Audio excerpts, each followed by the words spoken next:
I'd like to call the meeting of the Montgomery County School Board to order with the Pledge of Allegiance. Please stand. I pledge allegiance to the flag of the United States of America and to the republic for which it stands, one nation, under God, indivisible, with liberty and justice for all. Good evening, board members and members of the audience. Thank you for joining us this evening. The first item on our agenda is an adoption of the agenda, and at this point I seek a motion to adopt the agenda. So moved. Second. Any discussion on our agenda? Hearing no discussion, all those in favor signify by stating aye. Aye. Any opposed? We now have an agenda. The next item on the agenda is public address, and this is where the board sets aside 30 minutes with a maximum of 3 minutes per citizen to address the board on items of educational interest. We do have a timing system that is available to the speakers that will flash yellow when it hits 2.5 minutes, and at 3 minutes it will flash red indicating your time is up. It is also the practice of this board that we do not respond to public address comments until the new business section of our agenda. We will not be responding at the conclusion of public address.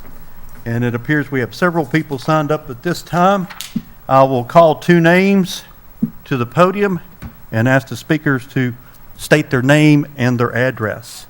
The first speaker is Susan Miller, and after Miss Miller is Crystal Fentress.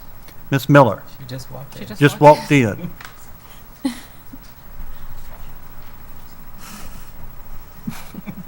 She is drunk.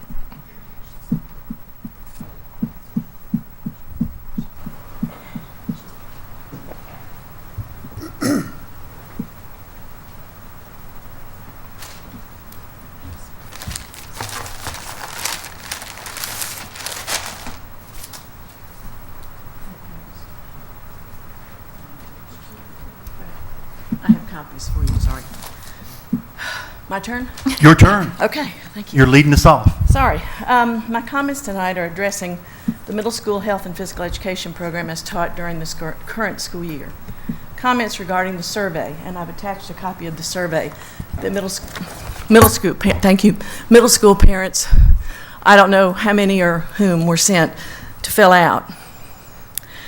Regarding questions, were any students surveyed? What questions were asked of all the teachers in the middle school? All questions were subjective. Really? What new Montgomery County Public Parks and Rec and Blacksburg Parks and Rec organized recreational activities did you participate in? Montgomery County Parks and Rec, as well as Blacksburg, only offered programs after school hours, and the percentage of sign-ups did not change. To the question about physical education activities, which is number 6, if the parent chose it, why would they answer negatively to something they chose? 6, what objective data will be collected and used? 7, did you collect 10,000 steps every day as the CDC recommends for the appropriate activity level for the students? Was the student's BMI impacted? What was the sample size? How many respondents were there? How will this information be used? To my knowledge, there were different variations in schedules at the middle schools, i.e. AB days, 8th grade 2 times a week, 3 times a week the next week, and more. Will the results be aggregated by grade and by school? The survey was emailed on January the 13th and was closed at 8 p.m. on January the 15th. What was the logic to the length of time given to parents to respond? When will the results be shared?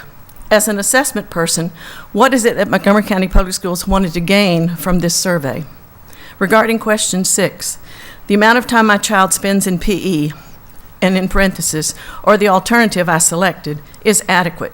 The choices were to agree to the alternative or not, agree with the physical education and alternative or not, or disagree with the entire thing. What will the answers prove, and what defines adequate as stated in the question? Question 7, what is your yardstick being used to measure whether something has created a beneficial change? Seems to me that the survey was not designed to gain valid, measurable, and objective information, and therefore will gather data that is not usable for valid decision-making. I included lots of research for you to read, which I'm not going to deal with right now.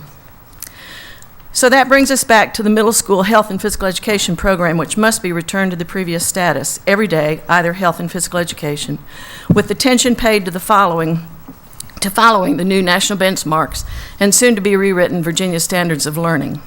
I respectfully request that the middle school health and physical education program, as provided on previous years on a daily basis, be reinstated for the health and well-being of our children and grandchildren. The program can be reinstated, as the superintendent commented twice last year in public in response to my question that these changes were not a budgetary consideration. Thanks for the opportunity to speak. Thank you. Your time is up. The next person signed up is Crystal Fentress, and after Mrs. Fentress is Aaron Bull. Good evening. I'm Crystal Fentress. I live at 395 Summit Ridge Road in Christiansburg. Excuse me. I am a Virginia Preschool Initiative teacher at Christiansburg Primary School. And first, I'd like to say thank you to the board for the VRS contributions in the past and for maintaining single subscriber insurance, both of which are important to myself and my husband, who is a teacher at Kipps Elementary. As you begin to work through this difficult budgeting process, I would like to ask the board to consider any option that would allow for more take-home pay for employees. It has come to light while doing our income taxes that my husband and I bring home less take-home pay this year than last. We pride ourselves somewhat for being the first in our families to go to college and obtain a degree to pursue a professional career. As professional educators, we had hope of being financially okay or maybe even comfortable. But as it turns out, several years have passed with no raise and no increase in take-home pay. Yet we still faithfully pay the student loan payments that helped us obtain these professional teaching degrees. As professionals, we love our jobs and the children we teach. However, we do think it is important that the board understand that we're not asking for an increase in take-home pay for the luxury of frivolous things. We are asking for an increase to maintain the basics such as food, shelter, clothing, childcare, and health and dental insurance for our family of 5. We feel that we spend the greater part of our day doing what is best for other people's children. Now what we are asking for is the means to do what's best for our own. Thank you. Thank you. Next is Aaron Bull. After Ms. Bull is David Pierce. Good evening. I'm Erin Bull, a 5th grade teacher at Christiansburg Elementary, and I reside at 2703 Chelsea Court in Blacksburg. I've spoken to this board many times over the last few years asking you to put people above things. When I was MCEA president, I had asked the board to adopt standards for the budgeting process, including maintaining staffing, keeping employee health insurance intact, and employee compensation. Since 2009, these have been my priorities, and I appreciate that you have shared them. After 5 years, we still have our fully funded single subscriber insurance, and members of the board have fought to maintain staffing levels as much as possible during difficult economic times. But there have also been things that required attention. These were not unnecessary things. Having safe buildings for our employees and our students was needed, but that resulted in salaries being frozen and reductions in staffing. With mandated employee contributions to VRS, take-home pay for many employees has decreased. Last week, my W-2 arrived, and my wages were less in 2013 than they were in 2012. Now the economy is beginning to rebound, and we should be seeing a light at the end of the tunnel. But this year, once again, the people of Montgomery County schools are being pitted against things. This time, it's the Virginia e-learning backpack initiative. At first look, this program sounds good, but funding it comes with a price tag of $1,534,105 from local funds. If Montgomery County Public Schools anticipated receiving an additional $1.5 million, that would be one thing, but that's not the case. The proposed budget requires $5.7 million more in revenue to be balanced. But the backpack initiative isn't on the list of proposed reductions either. Instead, the items to consider for reduction include employees losing our fully funded single subscriber insurance, decreasing positions by 38.9 FTEs, and eliminating school lunch aids at elementary schools. I realize technology can be engaging for students, but it shouldn't come on the backs of employees. For full-time employees, the fully funded health insurance is a benefit that makes a huge impact. In a time of stagnant salaries and reduced buying power, the single subscriber insurance is one of the benefits we have to attract and retain employees to Montgomery County. Over the years, educators have made sacrifices in compensation to maintain this insurance. We've worked with administration and the school board to reduce premiums by increasing copays for medical care, and medication. We need to maintain our single subscriber insurance. Employees need to be valued more than things. Another proposed reduction is to eliminate 38.9 FTEs. It states in the explanation that this would result in larger class sizes and reduced program offerings. According to the MCPS webpage, our pupil-to-teacher ratio is one that encourages direct teacher contact with students. Is eliminating staff, increasing class size, and reducing this contact helping MCPS reach its mission of creating a community of excellence? To help our students learn, employees need to be valued more than things. Thank you. Next person signed up is David Pierce. After Mr. Pierce is Sharon Tony. David Pierce, 2523 Cherry Lane, Blacksburg. I would encourage the board not to ask for more money to increase taxes. All around us, taxes and prices are going up. It is easy to ask for more money because those asking do not feel the cumulative effect. The staff of Montgomery County must be good stewards of all resources. I realize the Affordable Care Act has increased the health care costs for many people, but why should the board subsidize a federal cost increase for the school system employees? Already the school board is providing a bonus for part-time employees for their health care. Why should we be paying more? The current enrollment is projected to decrease by just under 1% for next year, yet the school board is asking for a cost of living increase plus more. Has the school board implemented a comprehensive building maintenance program? This is necessary so that we don't have to be building new luxury schools we can't afford. The staff of Montgomery County must be good stewards of all resources. Some time ago, Cardno Tech wrote a report detailing the extensive building maintenance program necessary to maintain the current physical plant. Superintendent Blackburn on 9/12/13 wrote to Barbara Skinner, "The Cardno Tech recommendations have not yet been funded, nor has a funding source been identified. This really should be a line item in the current budget, or the school board would end up with an emergency financial need to take to the Board of Supervisors. Maybe that's just what they're planning. We all need to learn to live within our means. Maybe if we get creative, we can even decrease the school budget. Let us convert salaries into technology, which will allow for larger classes and more efficient teachers so we can get better job done with less money."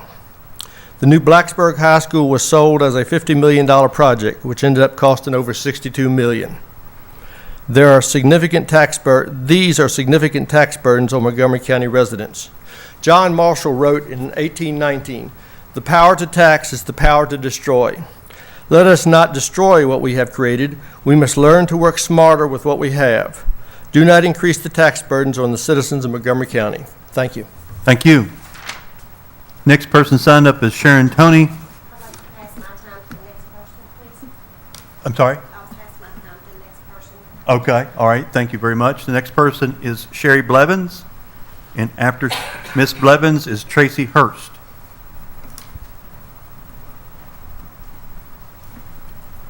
Good evening, Board. Sherry Blevins, 240 Virginian Drive, Christiansburg. About a year ago, this same time last year, I approached the board with safety concerns over the parking ride at directly across from Falling Branch Elementary School. Since that time, about a year ago, there had been incidents with trespassers on the school property and actually in the school. And since that time, the school board has been great to implement new safety features and security systems at the school. And first of all, we are very grateful for your actions implementing those programs. I am here today to address the recent concern. The U.S. Marshal Service, along with local law enforcement, today apprehended a passenger, as I understand, off the megabus at the parking ride at the time that the school was let out. Again, this only illustrates a need for the park and ride to be removed. We're asking the board, many parents are upset, some parents even witnessed firsthand police officers with their guns drawn. We're just asking the board to continue to work with state and local leaders to encourage the removal of that park and ride that is a safety threat and a risk to our students, children there, our teachers and staff. And we want to continue to encourage you to work with VDOT and all state and local leaders to get that park and ride moved to a more suitable location. It continues to be a safety threat and will continue to be a safety threat until it is removed away from the school property. Thank you. Thank you. The next person signed up is Tracy Hurst.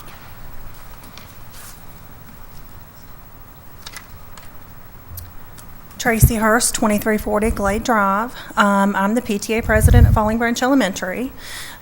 Sherry covered a lot of it, and I know you guys have seen me before as we've been working on this for quite some time. And I do want to say, first of all, how appreciative we are of the security measures that have been put in place at Falling Branch, and it has given us a sense of security. But, you know, this incident today again highlights the fact that there are some things that's having some extra security in the doors, it's not going to help. We had parents lined up around the perimeter of this park and ride with their middle school children they had already picked up, in addition to the fact that our children were getting out at the same time. And there were policemen with their guns drawn that several parents called me and contacted me about. I've had parents just calling me, emailing me, texting me, asking me, is it going to take a tragedy before something changes? And that's where people are really feeling like it's heading. And so I'm just asking you guys again to continue to support, contacting anybody that we can to kind of push this along quicker. I know that you guys have worked hard towards a resolution for this, and again, we are so grateful for that, but we have so many parents that are really starting to fear for their kids' safeties when situations like this are happening. So thank you again for your support. Thank you. Next person is Holly McSall.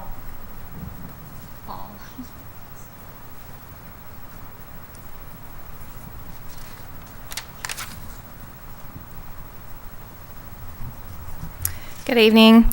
My name is Holly McFall, 408 Dutton Drive, Blacksburg. I'm a parent at Margaret Beeks and vice president of our PTO. I'm here tonight to express my disappointment of being blindsided by the recent Margaret Beeks headlines of a sexual assault of a child in our cafeteria, an episode that happened over a year ago. After calming down and realizing the significance of keeping the initial story quiet to protect this child and her best interest, I would like to look back and say that the school system is being proactive to make sure this kind of incident doesn't happen again. I believe that addressing the headlines, now that they are out and released, would be more beneficial than sticking our heads in the sand and hoping that it was a one-time occurrence and completely unpredictable. Be proactive and assist parents in making a change using policies and procedures. I see that your budget goal, number 3, is safety. Here are a few suggestions that I have for maintaining a safe and orderly environment in our lunchroom. 1, I would be willing to fill out another form determining who is allowed to visit my child during the day. Let's update the checkout and lunchtime visitors list. Number 2, I am willing to send a note with my child to notify the school that they have a grandparent or a coach coming to eat with them. No note, no lunch visitor, period. Number 3, hire back the part-time employees for lunchroom aides. 1 or 2 part-time employees for each school with the required background checks and credentials to monitor lunch and provide extra eyes on all happenings. The sexual assault, coupled with instances of bullying, stolen lunches, children not eating anything because they couldn't get their milk or their lunchbox opened, have led me to believe that adding part-time lunch aides back to the budget is a security need we can no longer overlook. I wish I was here to ask for salary raises. I believe Beeks has some of the most amazing teachers in this county, and I would love for them to be paid their worth, have enough materials to teach with, and be able to give kids experiences outside the classroom. But none of those can happen until our children are able to eat their lunch safely. And I don't want this burden placed on the already overworked shoulders of our teachers. I believe they need a 20-minute break during the day. It's good for the kids, it's good for the teachers. Let's not revisit the same occurrence a year from now. Let's be proactive. Let's help save the next child. Cut line item 15 from your proposed budget reduction. Hire back lunchroom aides, and let's have open, clear communication with our school community, especially in times of stress and insecurity. I don't envy the job that you have to do. I commend you for all that you're attempting to do for our children. I hope that our county will continue progressing toward making education a top priority with tax increases to fund our children's future. Thank you for your time. Thank you. The next person signed up is Faith Taylor. After Ms. Taylor is David Shanks. Hi, my name's Faith Taylor. I'm at 1404 Highland Circle in Blacksburg. I just wanted to follow up with what Mrs. McFall said, and I think as a parent at Margaret Beeks, it would have been nice to have some notification to the issue regarding the sexual assault last November. I understand that it's a touchy situation, but I think as a parent to be blindsided, I talked to one parent whose children, elementary age and middle school age children, ran in and said, "Hey, Mom, come watch the news." So it would have been nice to receive some notification about the story so parents could have addressed their kids and discussed it rather than be blindsided by the news story that broke. That's it. Thank you. Thank you. Next person is David Shanks. After Mr. Shanks is Michelle Berg. Good evening. I'm David Shanks. Live at 314 East Main Street, Christiansburg. And I'm here representing Eddie Roberts and Donna Thornton Roberts, who are developing the piece of property that's south or downhill from Christiansburg High School. It's the old Christiansburg, part of the old Christiansburg Institute property and buildings. We're currently working on a first phase where we're putting a child care facility there, and it will take in the younger kids from the existing adjacent facility called Grace Child. And what I presented to Mr. Baronato was a request to consider allowing us to move. This is a property that Eddie and Donna own that has an easement across it that is an easement from Montgomery County Public Schools. What we're proposing to do is to be able to move the easement,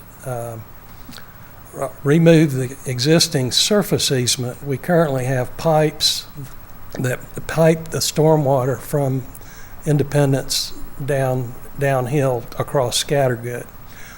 What we're talking about is requesting an easement be added where the pipes are. Currently, there's no easement where the pipes are, so we're proposing to add a drainage easement where the pipes are. We're proposing to divert some water around the area of the child care, and we're asking to remove an existing surface drainage easement, a 15-foot drainage easement, which dates back, the early documents may be into the 50s, so that water is no longer crossing the site. So just wanted to introduce myself to you and the subject, and then I've given the documentation to Mr. Baronato.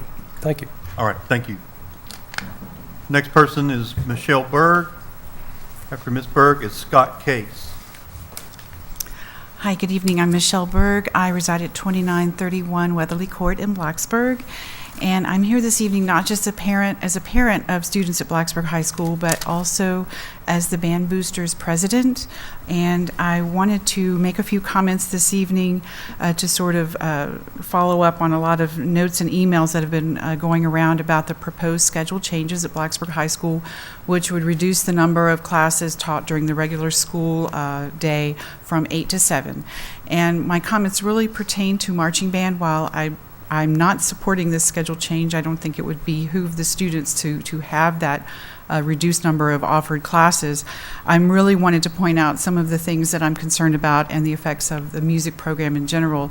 The marching band has just been very fortunate to recently get brand new uniforms, and through the hard work and generous donations of our parents and other people in the community, we, through the PTSO, were able to purchase, or will be purchasing, a new band trailer to carry all of our marching band equipment. And so these are very, very new, wonderful, exciting things. But then when we think about the possibility of the changes in the schedule, which could affect the students who are currently enrolled in band not being able to sign up for band, because we do have, it's not by coincidence, it's just a great, wonderful thing that a lot of the students that are in marching band or in band are also advanced students. They take AP courses, 2 period courses by the time they're juniors and seniors, and they work very hard, and we're very fortunate to have them in band. Unfortunately, if they're reduced to only having option to take 7 courses, they most likely would be dropping band. It's a requirement that you are registered in band in order to participate in marching band. So if the numbers in the band class drop, then that's going to affect the participation in marching band, which if you go to football games and things like that, having a smaller band would not be as an exciting thing. And I think one of the things that we've really been working on that I've noticed at Blacksburg High School is school spirit. And I think having a good marching band, a large marching band to represent your school at events, away games and things like that goes a long way. And I certainly hope that the school board will, I'm not a business person, I don't have any ideas for what that might involve, but I do hope that there can be discussions moving further forward that would hopefully continue to maintain the 8 periods during the regular school day. And that's all I have. Thank you. Thank you. Next person signed up is Scott Case.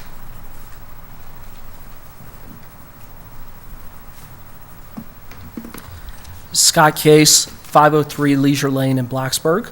Mr. Chairman and members of the board, I saw and heard at the previous meeting and tonight speakers talk about the educational benefits that come to Blacksburg High School students as a result of their current ability to take 8 classes if desired during a regular school day. As the other speakers have discussed, this ability will no longer exist under the planned 7-period day for the upcoming year. Tonight I wish to speak to the message this sends to those considering relocating to this area regarding the priorities we have in terms of education. This is the middle of the hiring season for Virginia Tech, and I'm currently entertaining the 3rd prospective faculty candidate for my department for the upcoming year. In these interviews, invariably the school system comes up. In the past, I've been able to tell the candidates that the county was committed to education. If the planned schedule, which clearly represents a reduction in opportunities for students, is implemented, will I still be able to honestly make such a statement in the future? I understand the difficulties the board and the superintendent face with the budget, but I urge you to continue to look for solutions instead of this one. Thank you for the opportunity to speak. Thank you. That concludes all that have signed up ahead of time for public address. At this time, I will open it up to the audience, and if there's anyone in the audience that would like to step forward to the podium and address the board at this time, if you will please do so and state your name and address.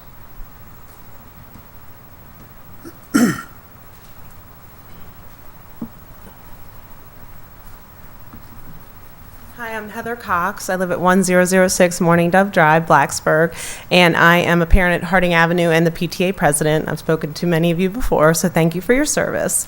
I just wanted to make a comment very quickly. I would support many of the things I heard tonight from Mrs. McFall and from the Falling Branch families, because I can imagine how I would feel if the same things had happened in my elementary school. And I also wanted to address the possible budget reduction options and line item number 21 specifically, which is about maximizing existing permanent space at 3 schools and reducing operating costs by changing boundary lines, school consolidation, and grade level configuration.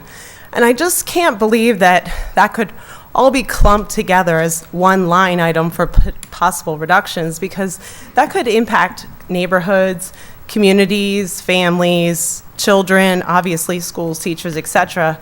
And we've shared with you before some of the strategies that other states have used, California in particular, related to school consolidations and the process that they go through, the involvement with community, et cetera, to come up with that plan. And so seeing that as one line item of potentially $391,000, as a community member, it's very disturbing to me to not have any sense for what that really means.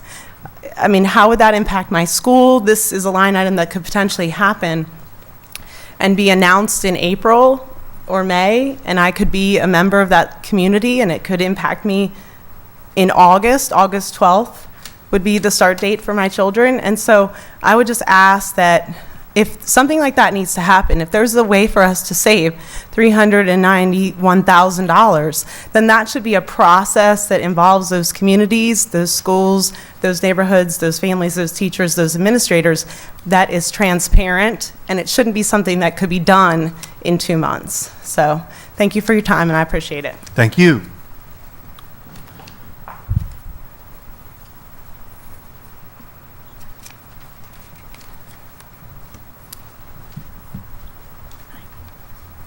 My name is Pat Goldhammer. I live at 120 Mateer Circle, and I'm here for the third week in a row.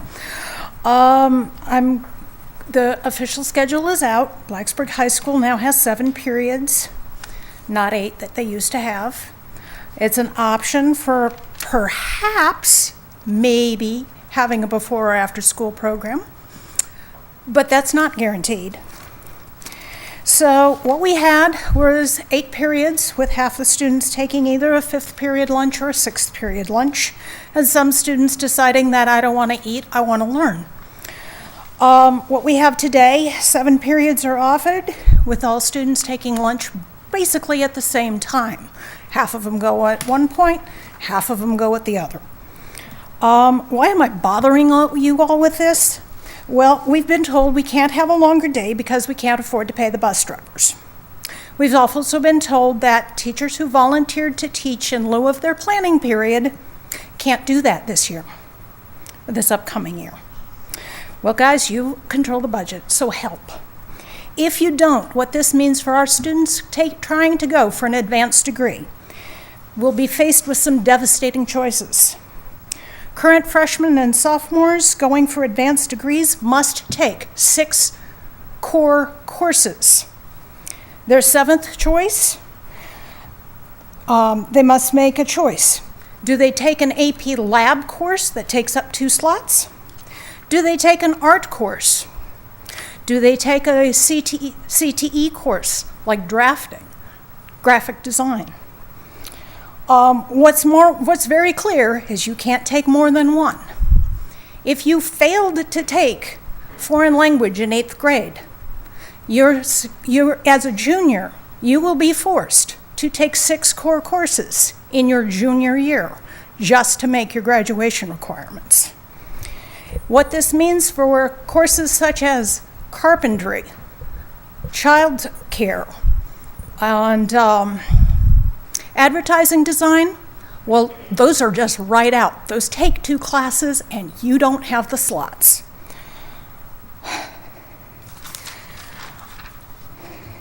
Now, one person asked 2 weeks ago, why didn't we go to block? Well, we actually did go to a 4x4 alternating day block after the roof fell in on our high school. And you were told that specialty and fine arts teachers hated it. Well, there were some other teachers that didn't like it either. The mathematics teachers, foreign language teachers, lab sciences, all joined. I have a graduating senior this year. She's been able to take band.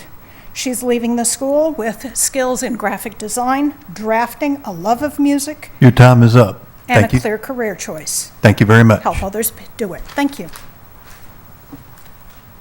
Is there anyone else that would like to address the board at this time? If so, please step forward and state your name and address.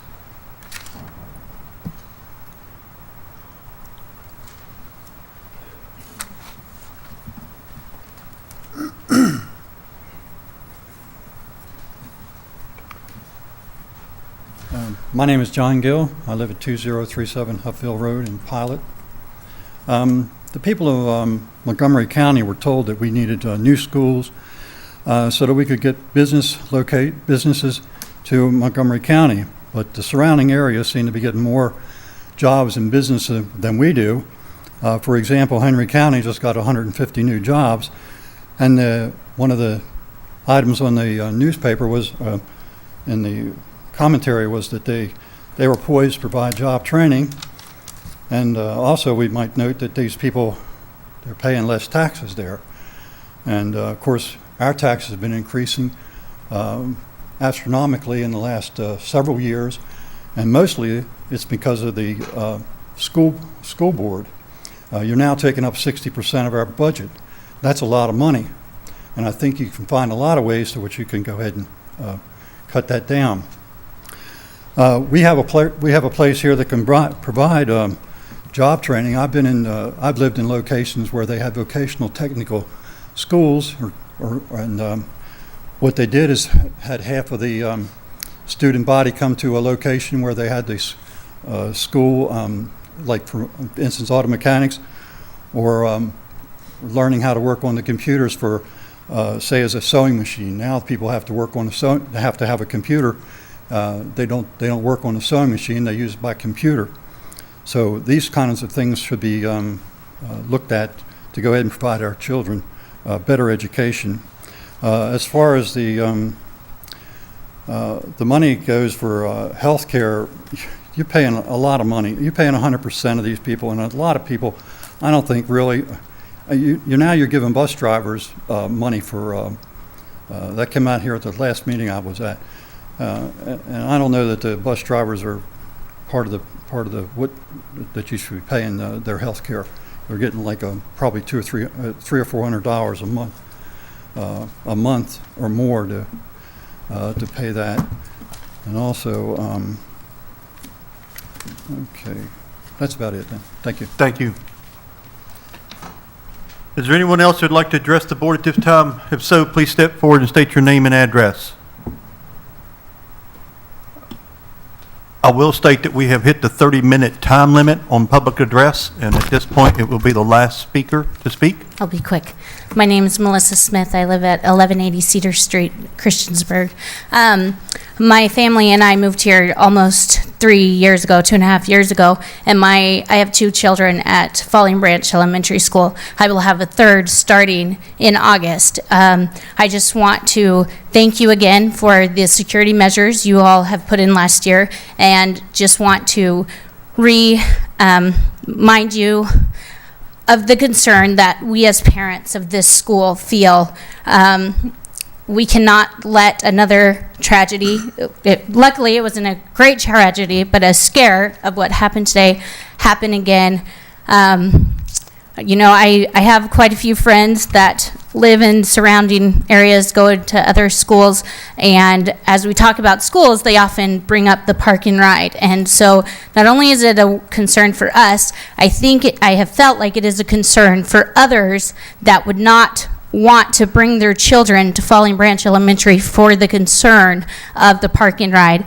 And my husband and I moved here for him to finish his doctoral program, and as we look to settle for permanent residency, which we are hoping to do here, I have fallen in love with the Falling Branch Elementary School, and I want to stay, and I want to keep my children there, but I will not do it if I do not feel safe. And I would just ask you to make this a priority of going to the proper places and trying to get the park and ride moved to a different location. Thank you. Thank you. And that concludes public address. The next item on our agenda is consent items. And I ask that, is there anything that any of the board members would like to pull and discuss under consent? Hearing none, those items now are approved on consent. The next item on the agenda is the personnel report. I need a motion to approve the personnel report. So moved. Second. Any discussion on the personnel report? Hearing no discussion, all those in favor signify by stating aye. Aye. Any opposed? Aye. Motion carries. The next item on the agenda is the payment of the bills. Mr. Chairman, in order to avoid conflict of interest or even appearance of impropriety, I will abstain from voting on the part of this action involving the Cross Point Conference Center and/or the Foursquare Church, and disclose my interest in accordance with the Virginia Conflict of Interest Act. I will fully comply with the Virginia Code and the Montgomery County School Board policy, which governs a school board member's actions in the event a conflict of interest arises. I do, however, vote yes on the remaining aspects of the action. We have a motion. Did we get a second? I don't think we did any. I don't have a motion. Okay. Now we need a motion. Thank you, Mr. Lyons. Need a motion to approve the payment of the bills. Second. Any further discussion on the bills? All those in favor signify by saying aye. Aye. We have one abstention. Motion carries. Next item on the agenda is superintendent's reports and recommendations and announcements. Mr. Staten, Dr. Staten, I'll turn it over to you. Good evening, and thank you, Mr. Jones. The first item is the New River Valley Job-Oriented Better Skills. The New River Valley Planning District Commission has requested $376,948 from the U.S. Department of Labor Labor's Youth Career Connect grant program on behalf of a partnership that includes Montgomery County Public Schools, Floyd County Schools, and numerous other collaborators. If funded, the project will extend the capacity of the Montgomery County Public Schools STEM Academy to provide career preparation to approximately 40 students in grades 10 through 12 in the area of industrial maintenance. We recommend approval for this grant request. So moved. Second. Board members, you have any discussion on this grant request? Looks like a really good grant that's going to help a lot of students. Yes, sir. Any further discussion?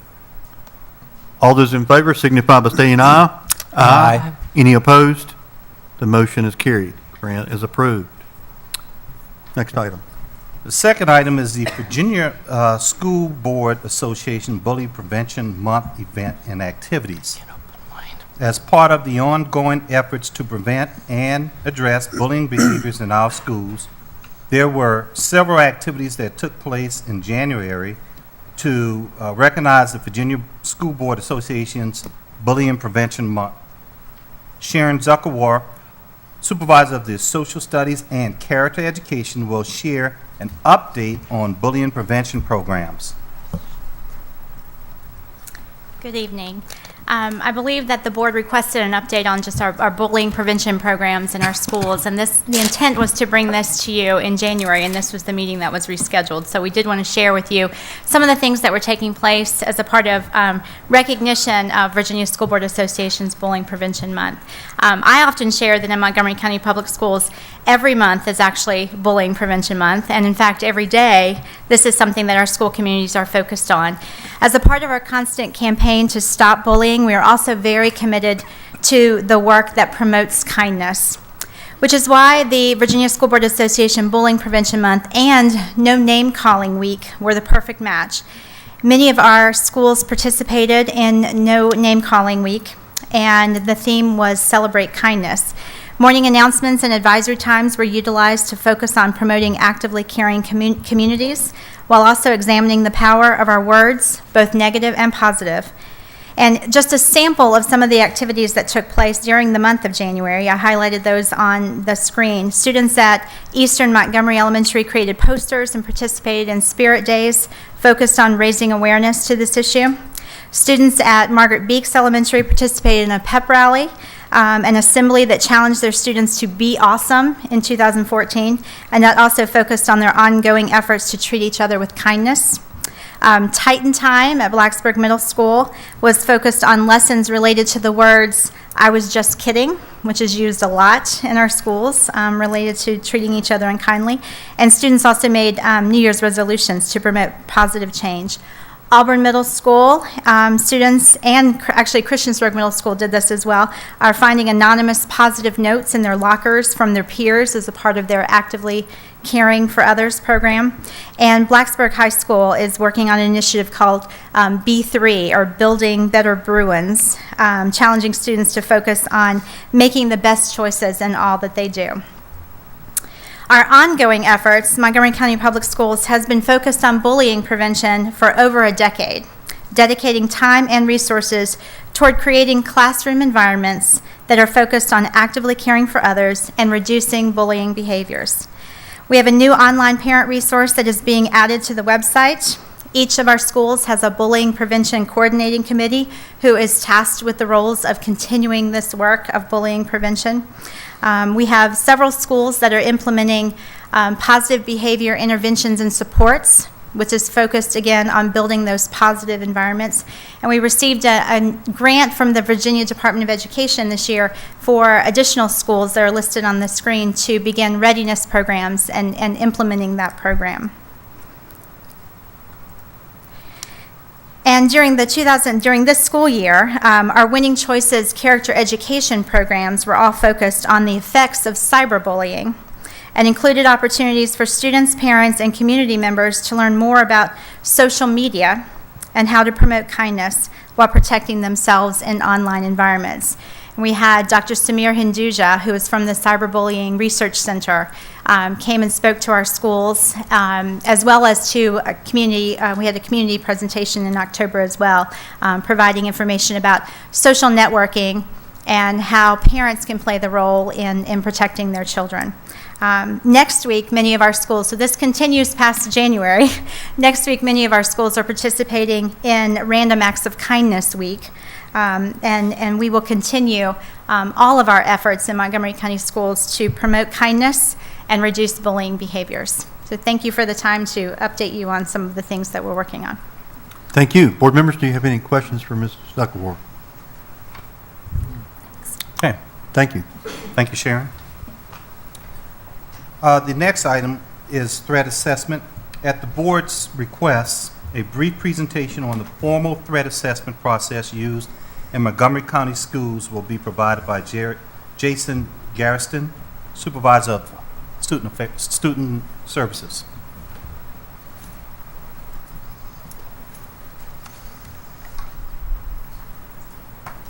Thank you.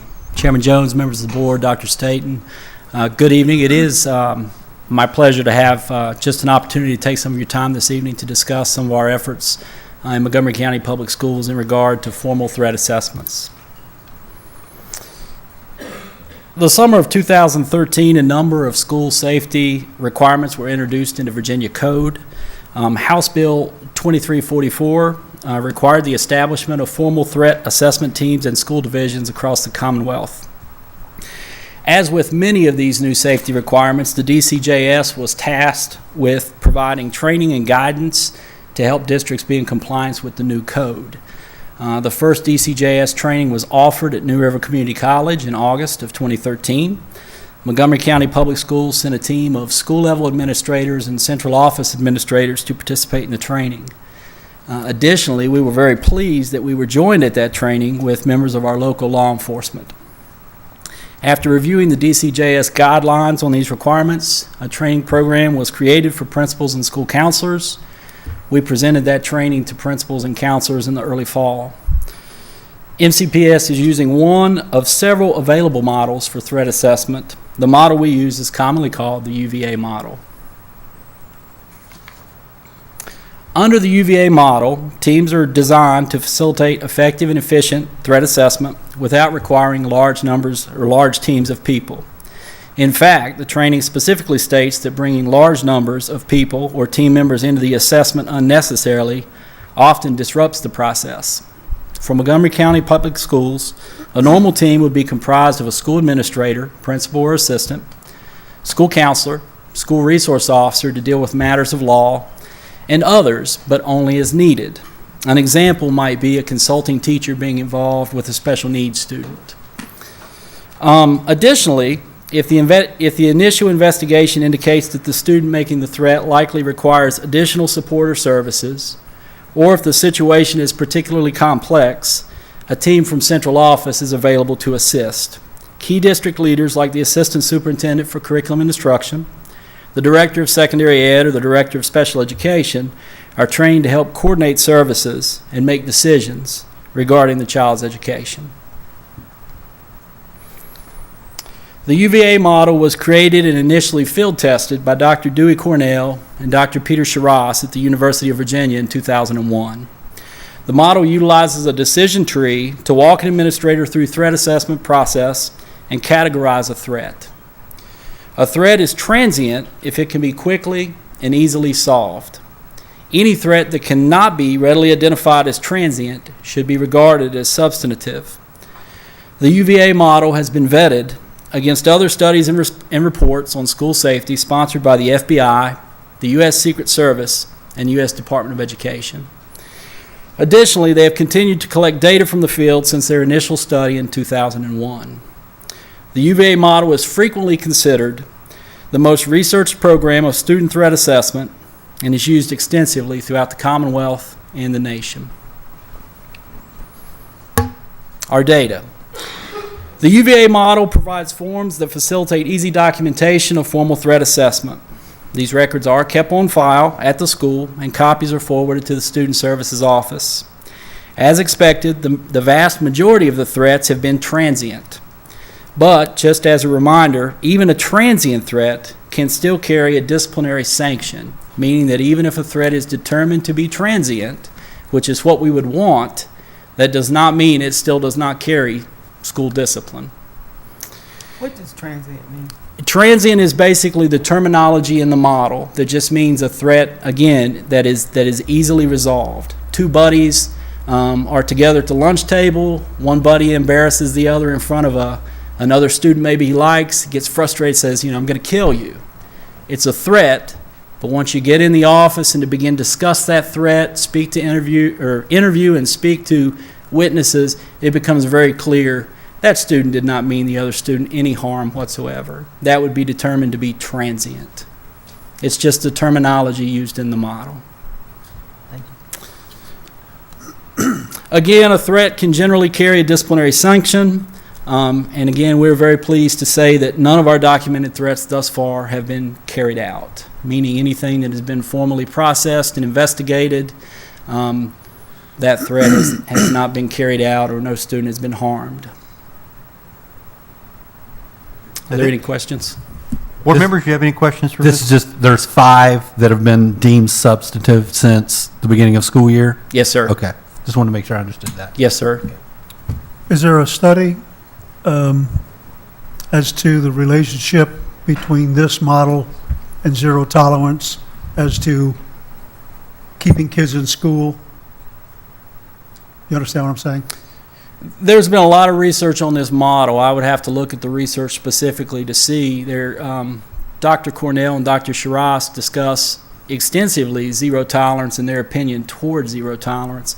Having this type of model where each incident is handled individually would lend itself to say that this would be opposed to zero tolerance. Right. I do know that the board has had several other questions in the past few weeks about zero tolerance. Well, I brought that up, yeah. And we have a report that will come in your next update. Good, okay. Follow up, or maybe same question, different answer. This keeps kids in school.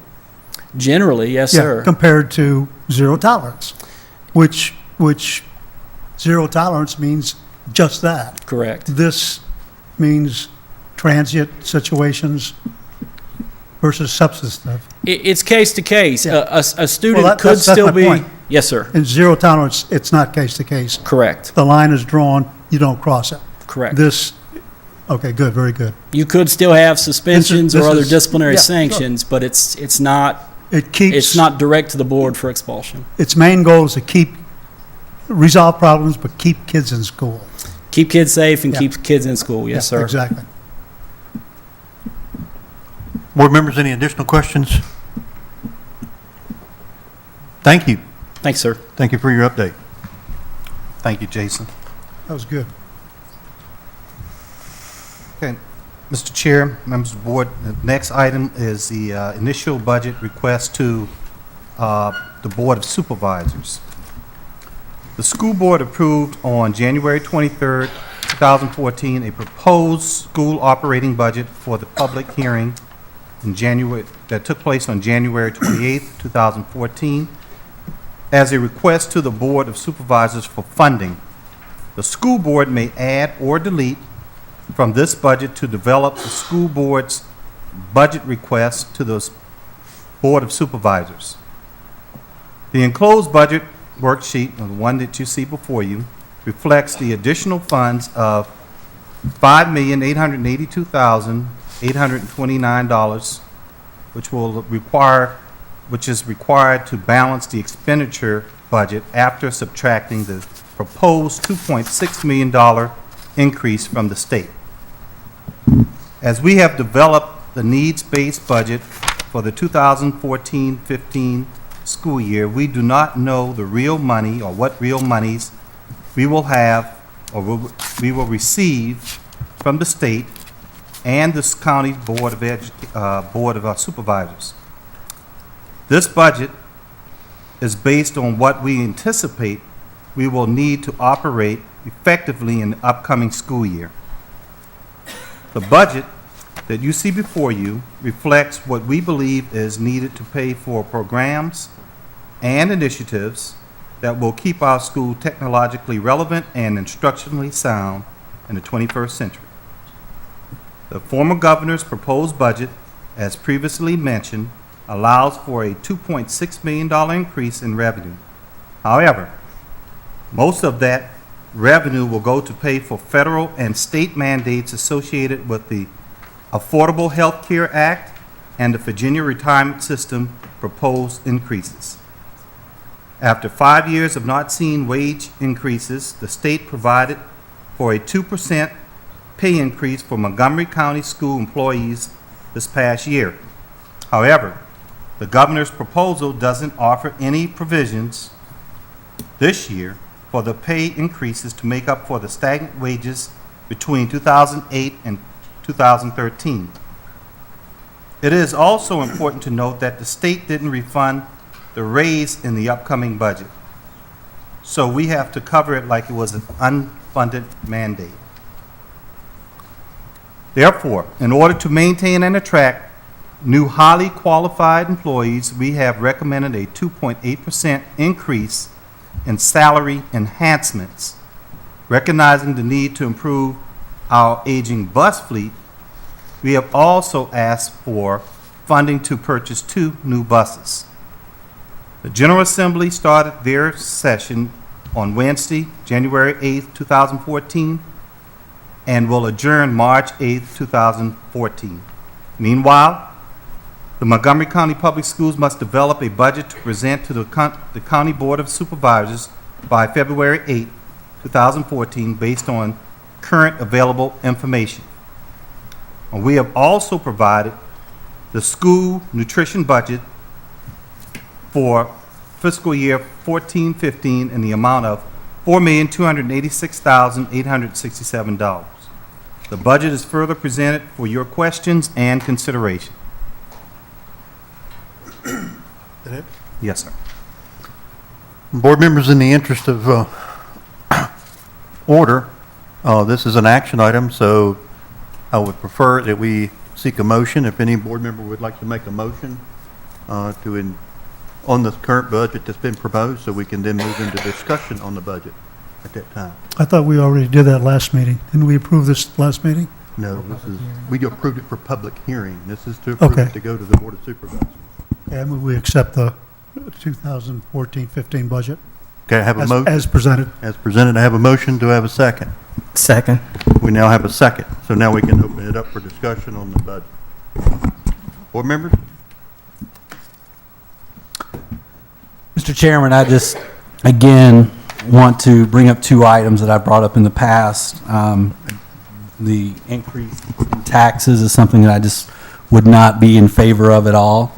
And I'm not sure at this point, given feedback that we've heard tonight in previous meetings and just discussions that I've heard and emails that I've received, that the e-learning backpack initiative is something that we should pursue either. That's a huge line item. And again, I echo the sentiments of one of the earlier speakers in public address that it was not one of those things that was included on the possible reductions list, and still did not get a clear clarification on why that was. So those 2 items for sure are things that I have real strong concerns about. Go ahead. When you say 2, are you talking about the technology support? This number right here, the 857, that number right there. And Yeah, and then obviously wherever we're going to have to increase. I don't think that number actually includes the 2 extra people we'll have to hire as well, does it? No, it doesn't. It doesn't, that's down here. the list. Yes. Yeah, so those 2 items obviously are, I guess we could link those together. Plus, there's also the software that goes with it that's linked to it too, that's $75,000. And I agree with Mr. Lyons. I have to say the emails I've gotten, and I've gotten a few that says, yes, it's a great thing, and I think it does, but since our meeting, I've looked around at our young people and our our adults in restaurants, and all you see all of them doing is on their iPads, on their tablets, on their phones constantly. And is that what we want? I mean, I have to say for me, I don't feel good about it. And I have an iPad. My kids have an iPad. I look at my 3-year-old granddaughter and 5-year-old grandson, and they have tablets.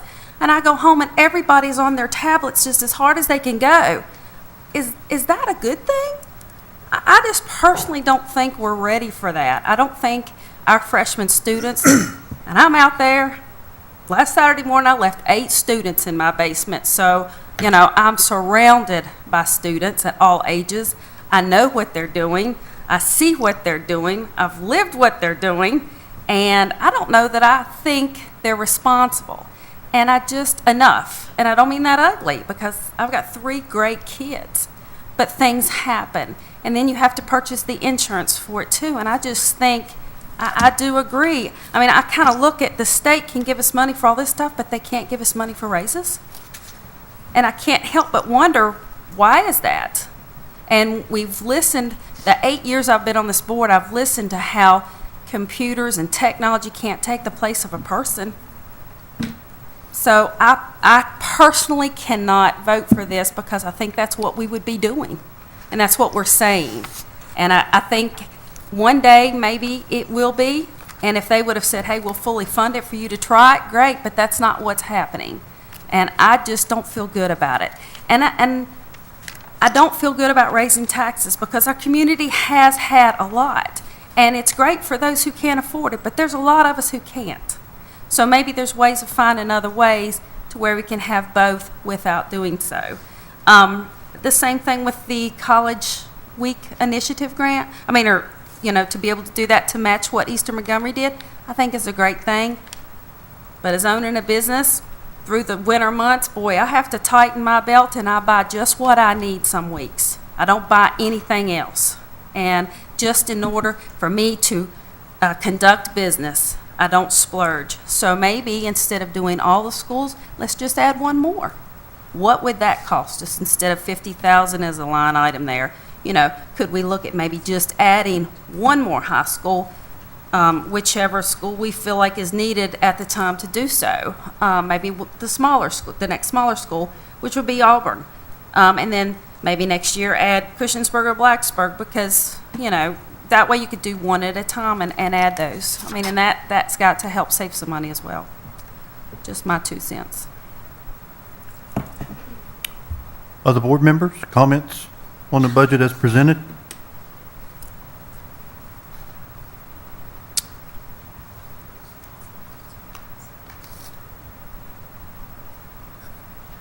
I just have to say I agree with the comments that are made.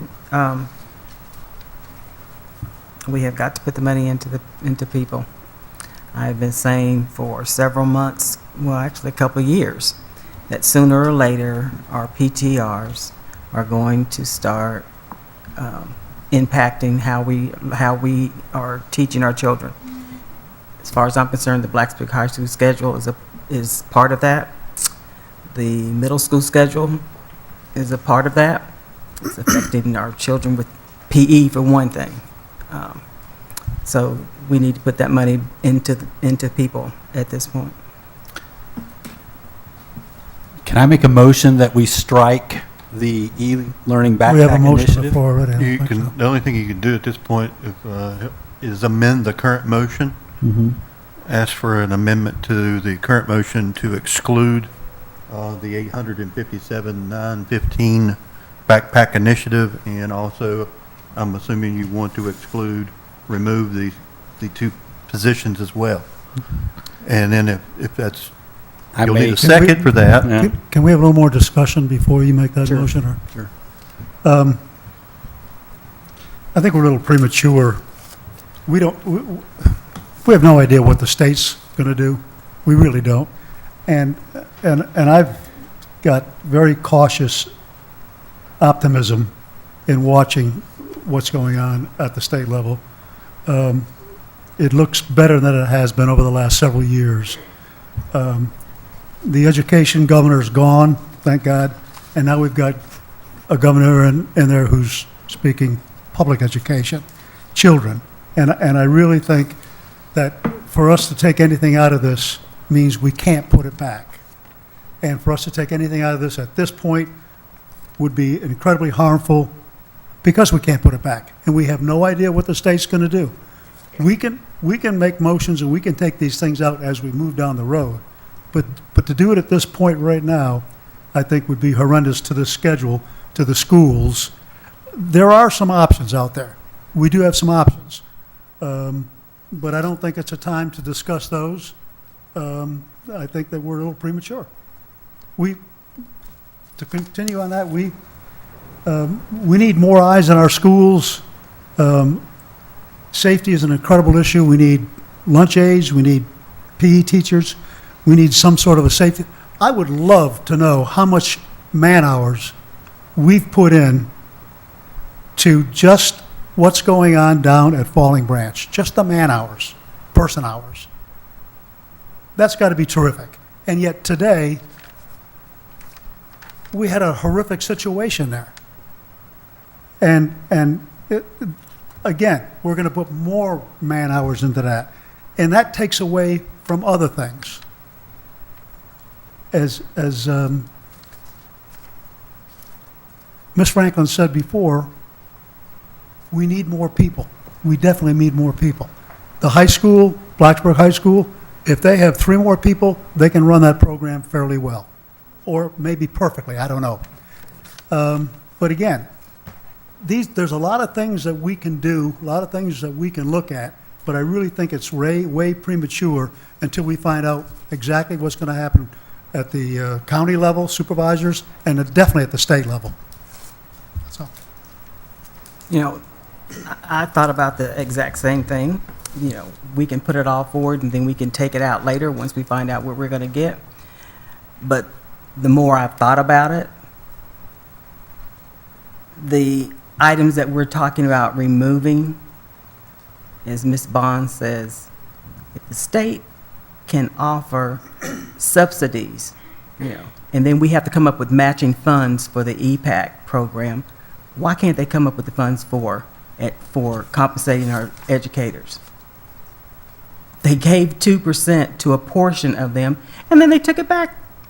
You know, that's just wrong. They just moved it around and hung a carrot out here with the EPACs and said, okay, but now you're going to find the money to pay those teachers that we gave you part of that money for last year.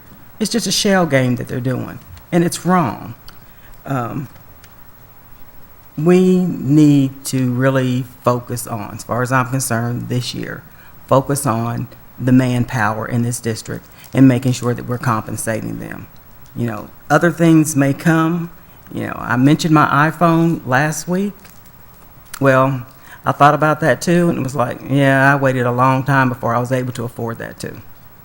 So, you know, I'm going to be okay with us removing some things now, because whether we get the money for it or not, I would still put that money back into the people in the district.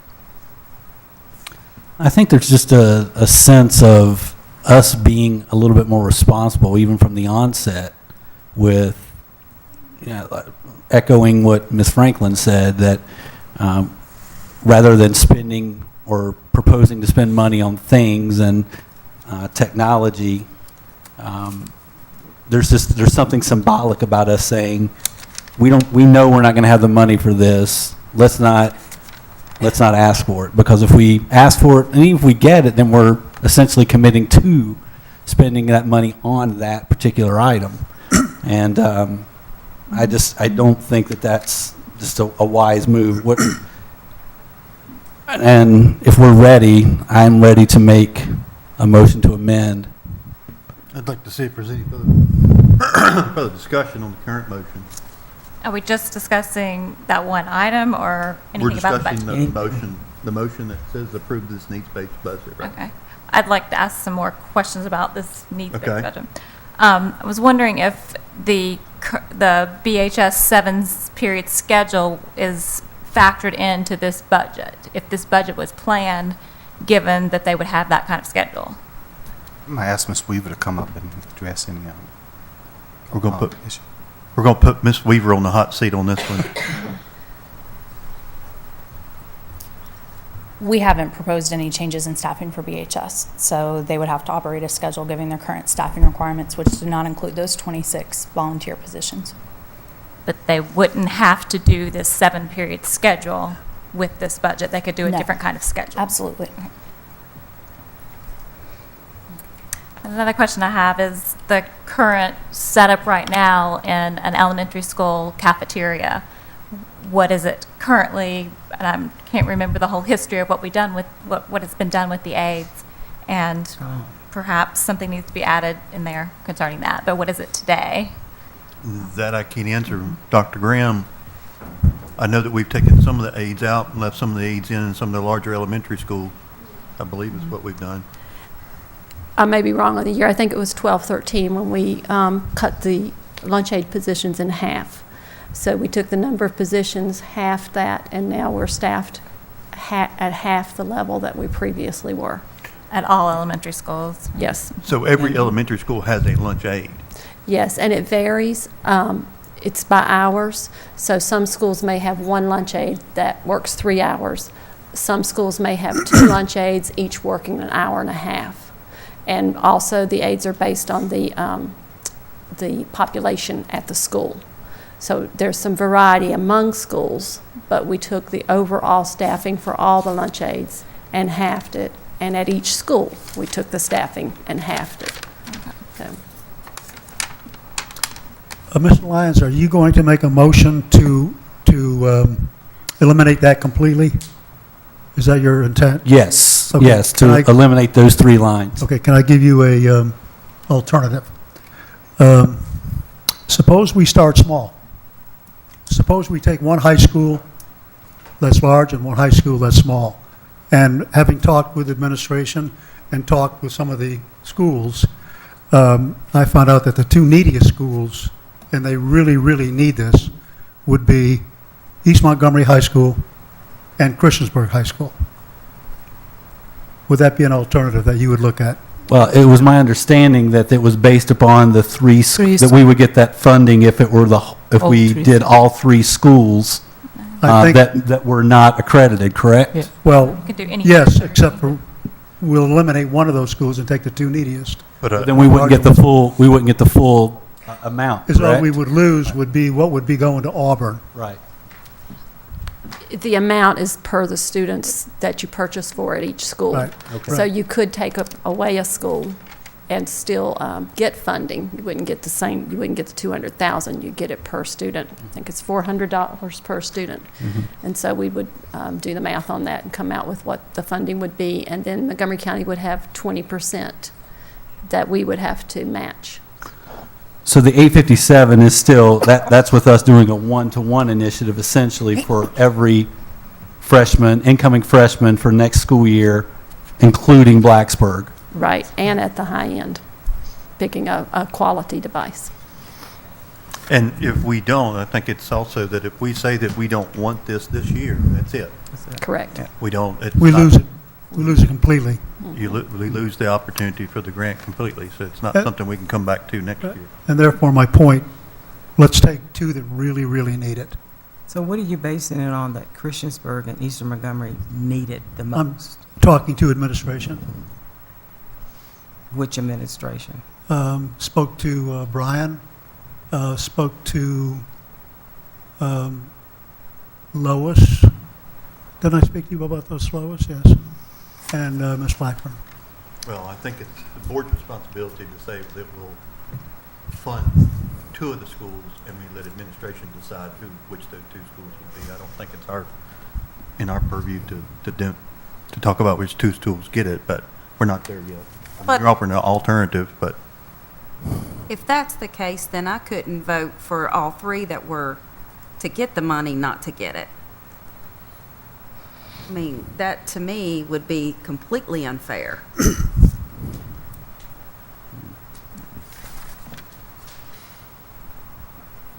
And as far as my vote for not doing it, it's not completely about the money. I mean, I kind of think it's a little bit backwards. I understand why they're doing the freshmen, but really, juniors and seniors almost need something like that. If we're talking needs, more than freshmen. In my opinion, after having 2 graduate, that's the point when they're looking at colleges and they're doing things. I don't know. kind of understand why they're doing it, so it'll go through school with them, but as a junior or a senior and I'm seeing a freshman get it, I'd be a little bit upset.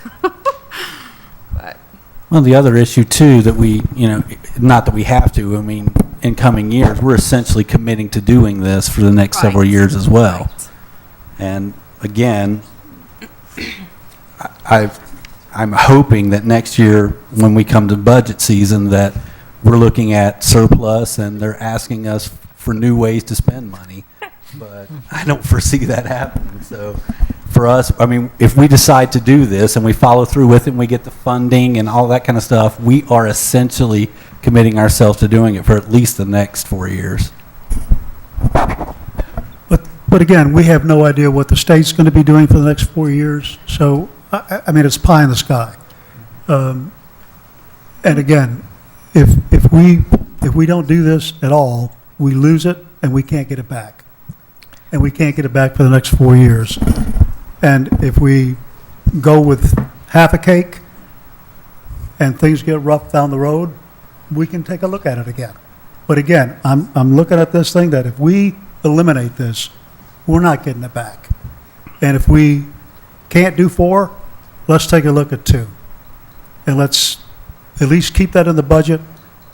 And if need be, we can take a closer look at it down the road.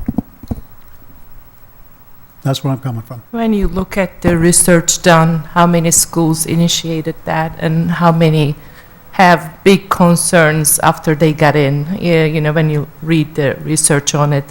There is one school district that Mooresville, North Carolina, graded school district. They intentionally they got in, and then they bought 4,400 MacBook Air for 5,500 students. They have $49.5 million budget, but the state funds the 57%. It comes from public fund, and we are in about 38, 40, 42 range. And then with even that, they have to eliminate 35 teachers to be able to do that.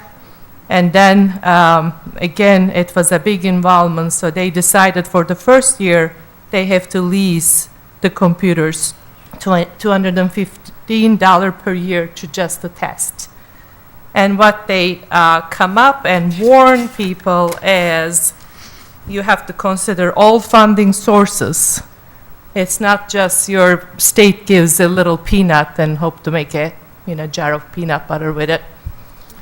And it's not one-time injection of fund. You have to have it line item for the years to come. And at least need a $1 million infrastructure that does not include the repairs, refreshings, and the commitment of 4 years, and on and on. So it is a big undertaking, and all the counties did that. They have Orange County, North Carolina example also. They use county sale taxes, they use capital budget funding. So you have to have a bigger pool of money. What state gives is so minimal compared to what commitment we're really putting us into. So I have to be really careful while we are not accommodating 8 classes for teachers students because we don't have enough teachers to volunteer or because we can't afford lunch aids. We have to be really careful what we are losing while we're trying to, even though, I like technology, even though I'm following a little behind. Maybe that's the ultimate goal, but we have to ask if our county is ready for this at this time. So I'll be really concerned to say okay to that 800K. I'll have to be, like Mr. Lyons said, every year I'm learning about this budget process. I'm only on my 3rd year and hoping that it's not these kind of discussions every year, but the way it has gone in the last 2 years is that we have looked at what we think is the needs of this county to move forward and to really advance. And then when we hear back from the state, which we still don't know the details, and the county, we start cutting and cutting. And so I look at it as, you know, we could sit here and we could go ahead and cut everything we can to get down to the top line, what we have to start with, without anything extra, and go ahead and send it on. Or we could, since we don't know, we have so many unknowns, we can present this as what we really think this county needs. So we, As long as we consider the e-backpack is on the reduction line also, I think there's no Yeah, and problem I at think this time to go ahead. anything and- could be yeah. on that reduction list. I mean, I don't want to speak for the administration, but I think Well- that was and haven't even started looking at that yet because we don't know what we need to look at. Those are reductions that are recommended by the superintendent and administration. This board would decide what would be deducted, if anything, or what would be added. So that's just information that they put out there to say, this is what would go. There's one thing I would like to say, as far as our technical support in the district. We heard last week, we have not added any technical bodies, support bodies, since 1998, I believe it was. Yeah, come on, people. We've added all kinds of technology to these buildings, new buildings that have technology.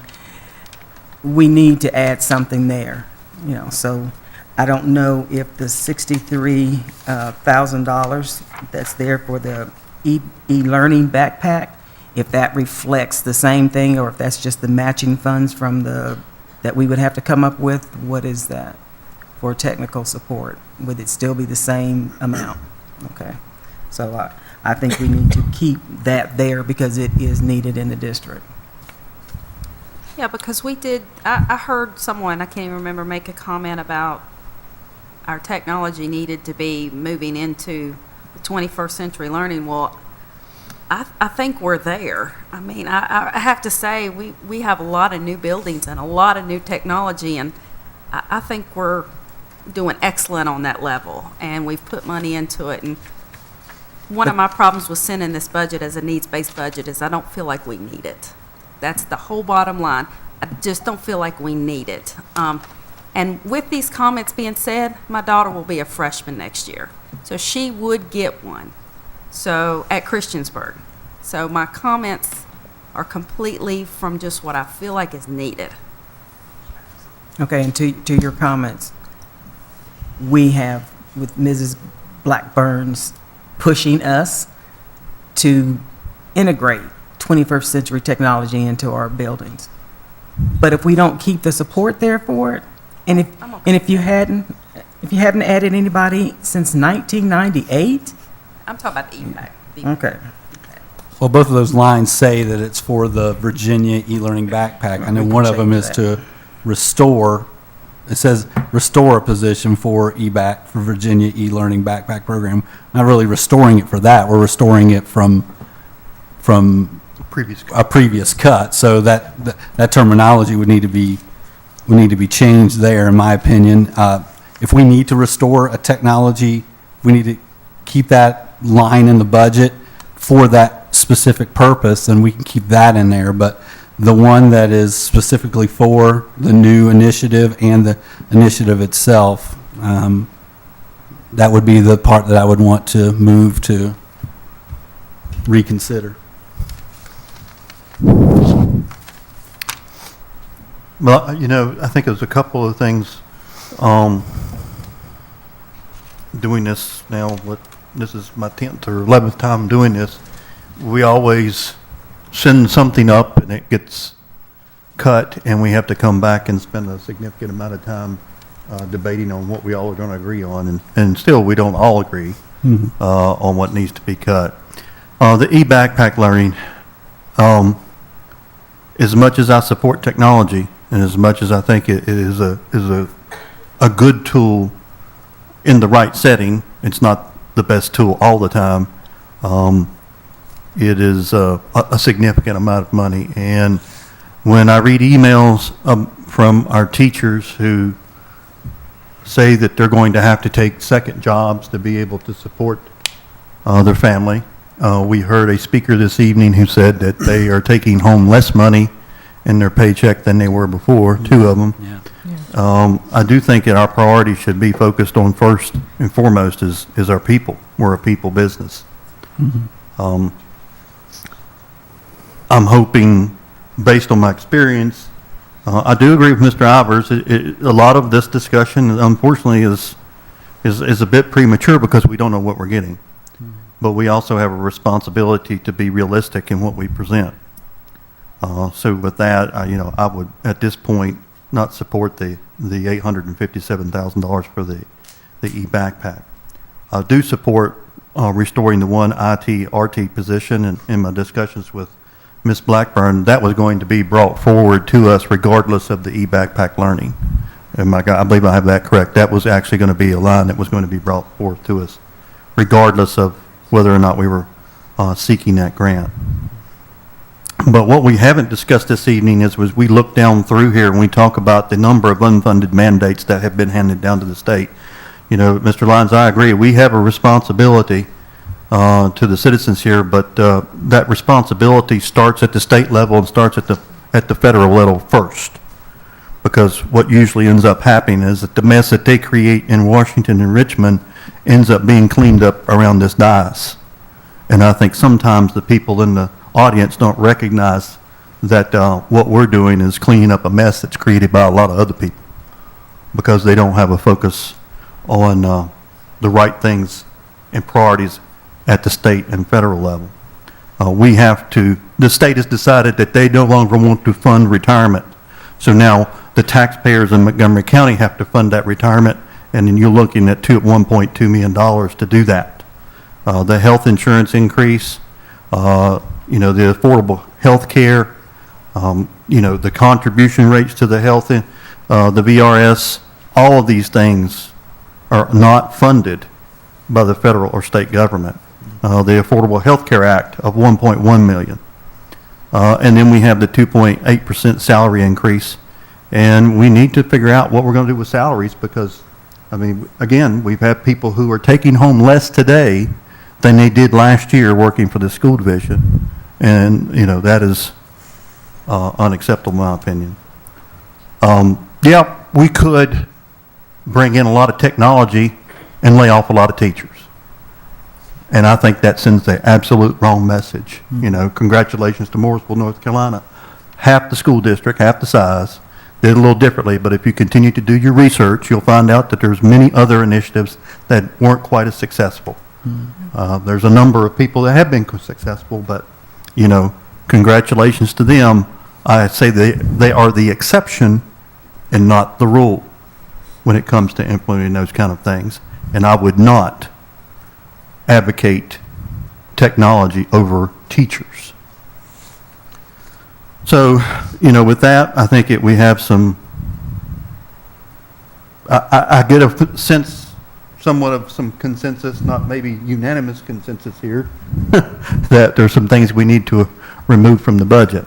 I think that also the last three items under capital increase, our county has been very good. Our county board of supervisors has been very good about setting aside money to help us with our capital needs. And I'm hoping, just like I believe that they will continue to support those capital needs with those three line items at the very end of the budget there on roof replacement, our 21st century classroom needs, and also our buses. Sometimes we don't recognize the aging fleet of our buses till someone says, why did the superintendent delay the opening of schools? Well, many times the buses, because of their age, don't start when it's 2 below zero. They need a little extra time to get going. So you have to look at replacing buses that are far more fuel efficient than some of them that we have, and also have updated safety components related to the buses as well. So, there's a lot of reasons that go behind some of the decisions that are made that some folks may not realize. Can I just add at this point, because when I first came on this board, we had buses that were breaking down on the side of the road, and buses that would come and replace them, and then that bus would break down. So you need to replace the buses. That's what's carrying these kids around. You know, that's a no-brainer as far as I'm concerned. Yeah, absolutely. So with that, you know, that I'm in support of the needs. I will, I can't support the e-backpack and the one additional technology person at this time, and hopefully the state will come through and allow us to be able to add some things back in. I'm very concerned that we may be cutting more than what we're talking about tonight. We think that the folks in Richmond with the new governor may add some additional funding. I'm hopeful. But I'm not going to be as hopeful as Mr. Lyons is, and that we're going to come to this dais one time with a surplus. I don't ever see that happening, quite honestly. I've not seen it happen. Unfortunately. I'm the newbie, so I can choose to be optimistic. You can, absolutely. I like that optimism. Yeah. So with that concludes my comments on the budget. Mr. Lyons? Would you consider one or two schools in the EBAC? No, not at this point. None at all? Not at this point. I will be willing to talk about that when the budget comes back to me. We'll slice and dice at that time.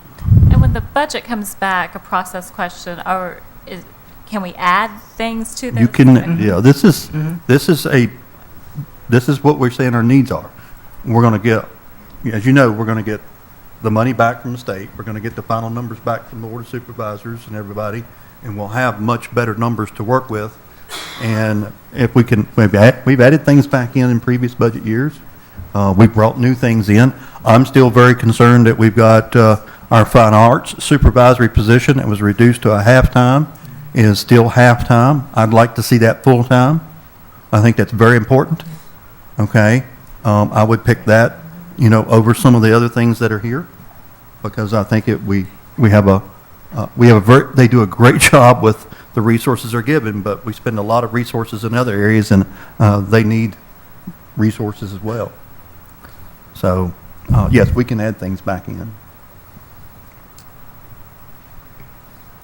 Are we to that point? Yep. I make a motion to amend the previous motion that for us to exclude the line that says Virginia e-learning backpack initiative grant of $857,000 and the line that says add additional technology technician for Virginia e-learning backpack initiative grant. Just to remove those lines. Second that.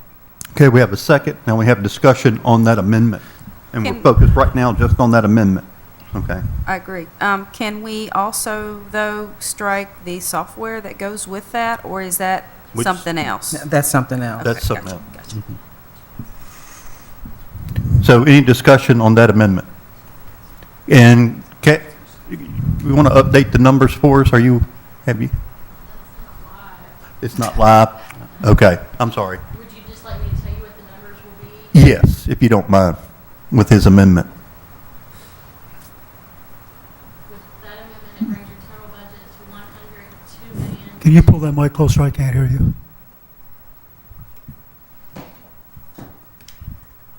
Total budget to $102,283,541. Okay.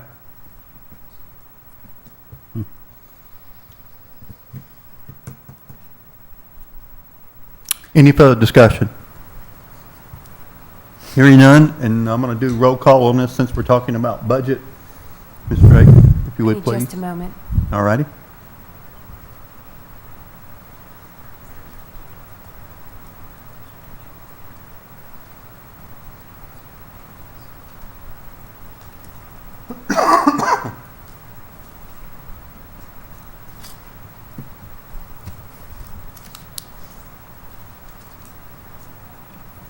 So this vote will be just for the amendment? This is just for the amendment, then we're working our way. We'll vote a second time on the full motion, either with or without the amendment, based on your vote now. Just a quick question before we vote. Will we, since we potentially could add this back in the future, like when we get all the final numbers in April, are we still going to continue the pilot program so we at least have some data to look at if and when we are able to add this back in?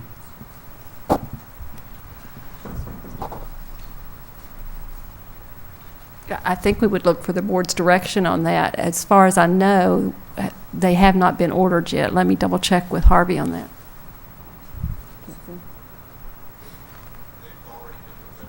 Okay. They've been delivered, so we should go So ahead. I guess we're going to continue the pilot program. Well, I think we should. Yeah, I'm in agreement with continuing that, since that is something that we can, and like we can, if we so choose, we can add it back in April or May. Gotcha. Okay. And let me confirm, the Board of Supervisors will give us a certain amount of money, but then we cannot go over what they give us, correct?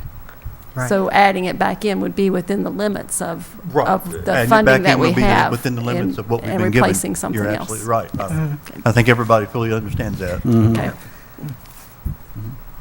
Okay, any further discussion? Are we ready for roll call? Ms. Bond? Yes. Ms. Franklin? Yes. Mr. Ivers? No. Ms. Coran? Yes. Mr. Lyons? Yes. Ms. Woolsey? Yes. Mr. Jones? Yes. The amendment carries. All right, now we have the amendment. Now we're back to the original motion of the needs-based budget that was presented by the superintendent, and that now excludes the $857,000 for the e-backpack and the one technology position of 63.8. Any further discussion on the budget? Okay. Katie, looks like she has a question. I have a question. You're excluding the technician or the ITRT? Either, well, they're both the same. They're different two on this different line spreadsheet. They're one So is it would be this, where it says add additional, it would be that one. the technician. The second one, yes. Operations and maintenance Yes, line. or operations and maintenance. I would Thank take you. it I out of needed that line. clarification. So just for clarification, we're voting on, what did you state again? We're voting on the needs-based budget based on the number that Katie gave us With the, with the e-learning Amendment, gotcha. backpack and the one additional technology person under the operation and maintenance section there. That'll be excluded. Gotcha. Okay. Got it? Okay. Any further discussion on the items in the budget? Hearing none, I'm going to ask for roll call on this as well. Ms. Bond? Yes. Ms. Franklin? Yes. Mr. Ivers? No. Ms. Coran? Yes. Mr. Lyons? No. Ms. Woolsey? Yes. Mr. Jones? Yes. Motion carries. Motion carries. You now have a budget. We're going to send to the Board of Supervisors. Thank you, board members, for your discussion and thought on the budget. Do we need to do the nutrition? Yeah, the next item is our nutrition budget. Is there any questions on the nutrition budget? Motion to approve. I need just a second. I have them wrapped into the same motion. I didn't. They have to be realize that- separate, though. They have to be separate motions. The budget, I believe, the budget and the school nutrition, I think in the past we voted on them as separate budgets.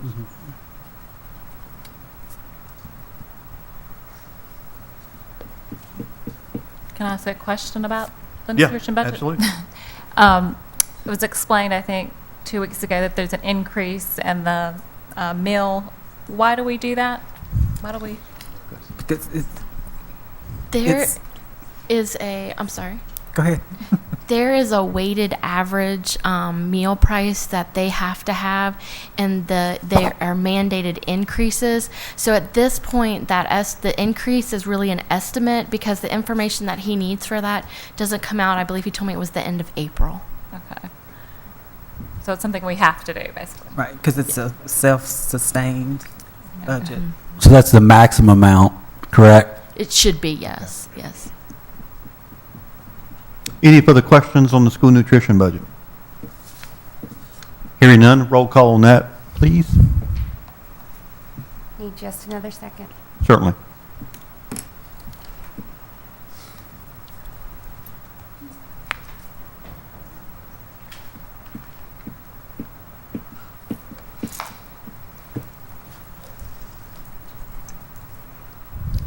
And I believe that I accidentally cut you off before a motion or a second could be made. Who made the second? I made the motion. You made the motion. Who got the second? I'll second. All right. I'm sorry, I was looking at the actual budget. It was my fault. I interrupted too soon. Ms. Bond? Yes. Ms. Franklin? Yes. Mr. Ivers? Yes. Ms. Coran? Yes. Mr. Lyons? Yes. Ms. Woolsey? Yes. Mr. Jones? Yes. Thank you, board members, on the school nutrition budget. More fun. Now we get to do the hybrid plan. Okay. The Virginia legislature has passed regulations that mandated changes to the Virginia retirement system. Most full-time VSR, Virginia retirement system eligible employees hired on or after January 1st, 2014 will join the VRS as members of the hybrid retirement plan. The legislation requires that each school division provide both short and long-term disability benefits for each hybrid plan employee hired on or after the 1st of January 2014.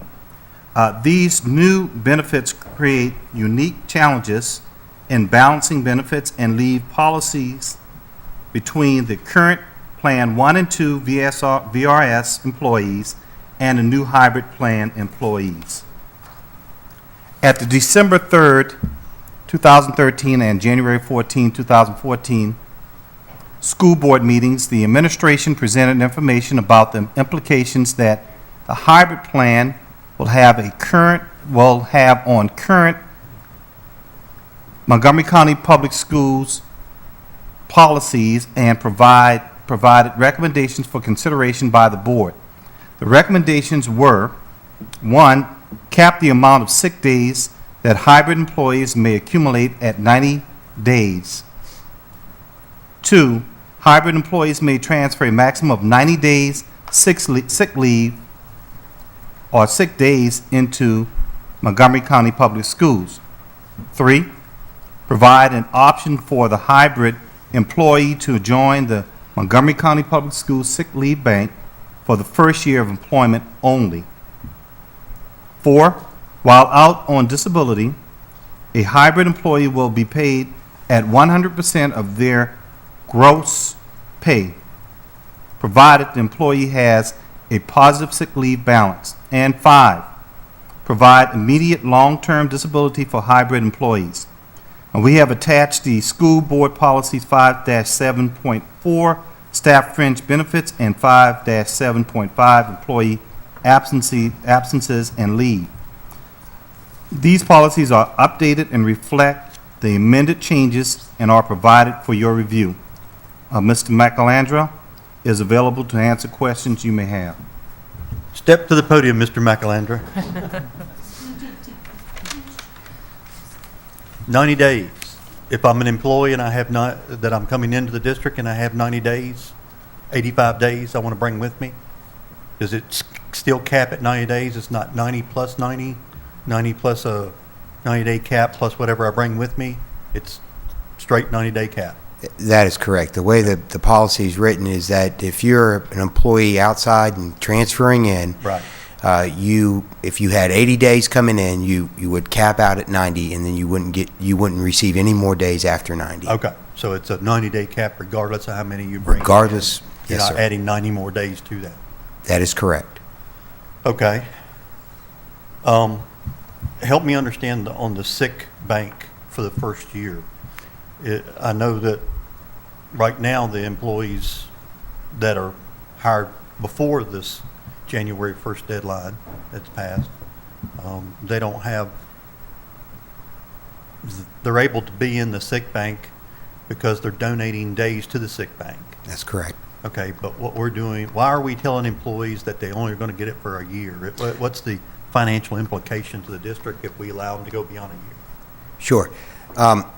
The idea behind the sick leave bank for the first year only for hybrid employees is because the plan that we have for the hybrid employees, that include both the short-term and long-term disability, have a 1-year wait period. So if an employee would have a accident or so on and they wouldn't have the days to cover, this could cover them, help cover them for some of that time until that first year is over. But I thought that's what the disability component of this was. That is, yes, sir. That is if they're injured on the job the disability kicks in for the first year, but it has to be on the job. If they're injured outside of work, or it's not work-related, they do not have disability unless they purchase it on their own outside, like with a vendor such as Aflac or other companies that may sell a short-term or long-term disability. So they are not eligible for workman's compensation after that first year? No, so that they are, but again, it would kick in for long-term disability. There's periods of time that if it's related to it, and it's work-related, it could carry on beyond that workman's comp time frame, if you will. It would help cover them for that. There's a gap with the new hybrid plan. There's a gap, so they wouldn't be covered. Right, well, if the only gap that I understand, if I read this correctly, is the 5-day waiting period. There is a 5-day... Where they won't get paid, right? That is correct. They don't have enough earned leave. That there's a 5-day period that they can cover with their available sick leave if they have sick leave. Right. But after 5 business days, they go into short-term disability after that first year. They have to complete 1 year of service with Montgomery County Schools prior to being eligible for sick leave. I mean, the short-term disability. Right, I understand that. So the sick bank and the other type of disability insurance that we had been talking about was to cover that first year. Am I confusing two things here? I believe you. First year are?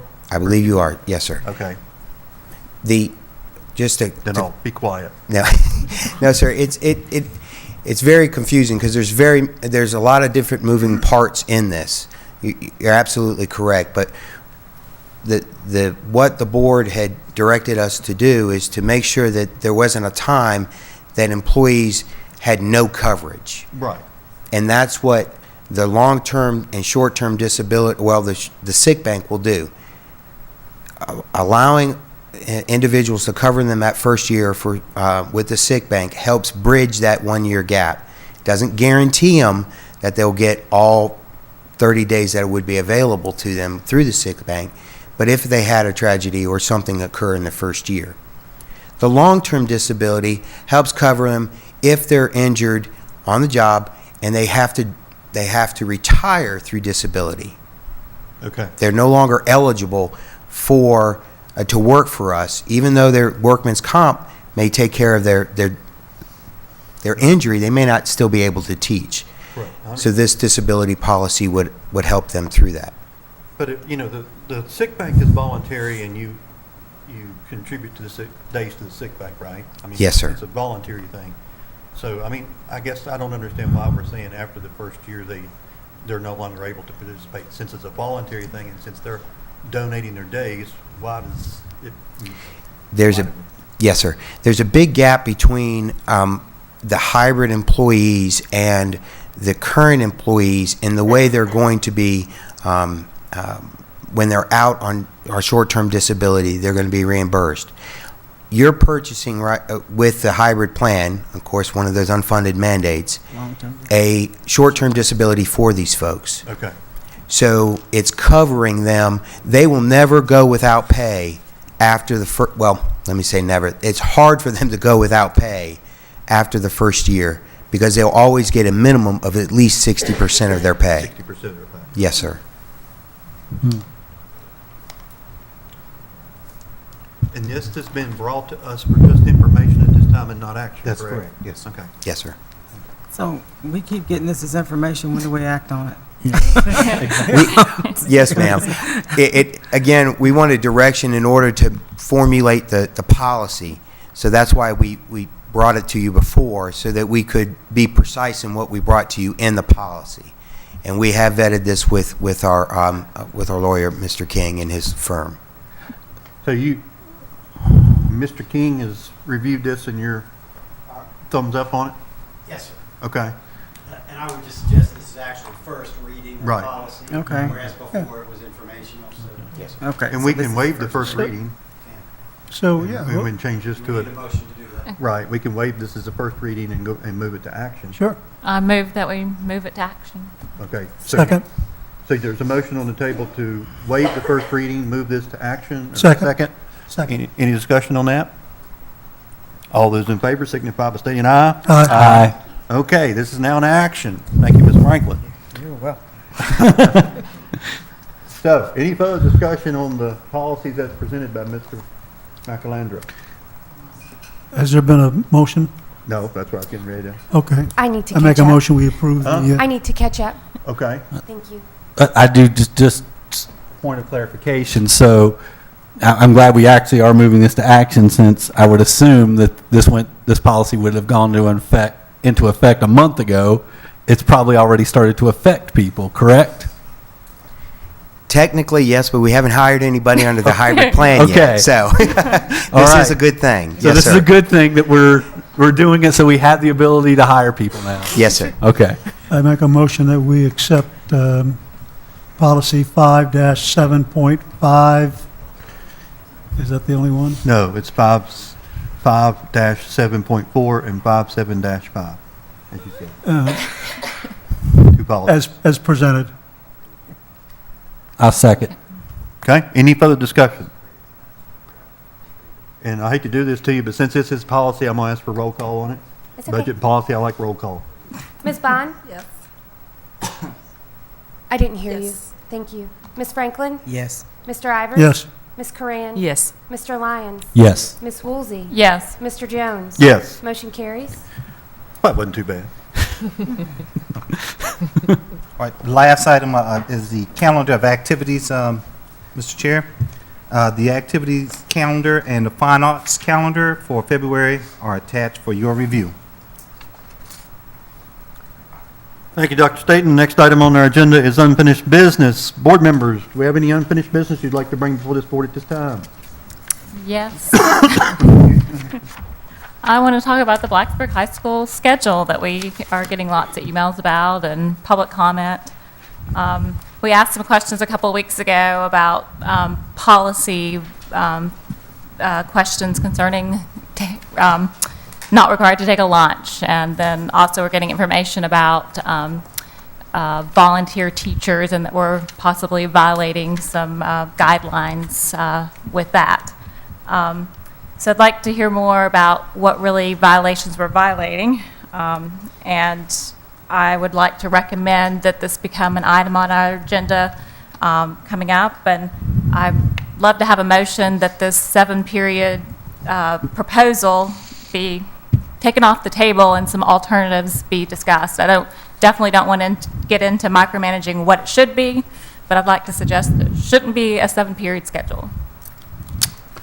As far as the guidelines is concerned, I'm just taking a stab out there, but I think that's in the area of labor, and the labor requirements in terms of being able to employ, whether or not they can volunteer for work. So I'd have to yield to, I don't know if Mr. King knows all the particulars on this subject. I was confused since we've been doing this for so many years. And I spoke with Ms. Woolsey for the first time before the meeting tonight and did not even realize this was an issue. So I would like some direction from the board for the kinds of questions that might arise. Yes, there are questions regarding volunteering. I think there are questions regarding contracts for teachers under state regulations. And I really was sort of blindsided when I walked in tonight. And we apologize for that. No problem at all. But Yeah. I just want to make sure that I review it thoroughly rather than giving you an off-the-cuff Right. answer. And that's I think uninformed. the whole reason here is that we're going to, probably you'll have some direction and administration's going to have some direction and we'll get together. Glad to talk with them about it in advance of the next meeting. Yeah. Well, can we have Ms. Weaver give us backgrounds on this and information on this situation now? I'd be happy to answer any questions you have now. I guess my question would be, when I look at this send letter, the way that it is presented, it was definitely, obviously, very open, going backwards from 8 to 7, with 2 options of, 0 and 9 periods. When you present a letter like that, if I am the parent and I was the parent, and when you're trying to fill out your kid's schedule with your student, you realize the other options are not really feasible. Your student may not go to school 6 o'clock, or they don't want to stay because of all the extracurricular activities. So you are really pushing people to think to fit in 7 class, which we heard many parents, and I agree most of them, especially when you go the career technical route, you have a lot of double period classes, whether drafting or, cosmetology, photo. And then if you're an AP, high-driven kid, then it becomes science classes that are 2 period. And then, recommended classes are obvious for each grade, and then that doesn't, leave you really elbow room. And, I'm afraid then the students are going to give up on easy give-up classes, which will be fine arts, top of my head. They are not going to have time to do that. So that's the one concern. So the letter was, I was wondering what we're going to see when we collect all those things, because I feel like half of the population going to fit in that 7 because maybe they don't want to question, or the kids don't want to question, and the other half probably bombard you with we can't really fit in this, something has to be done. So the letter, result from the letter didn't attract me as like it's going to imply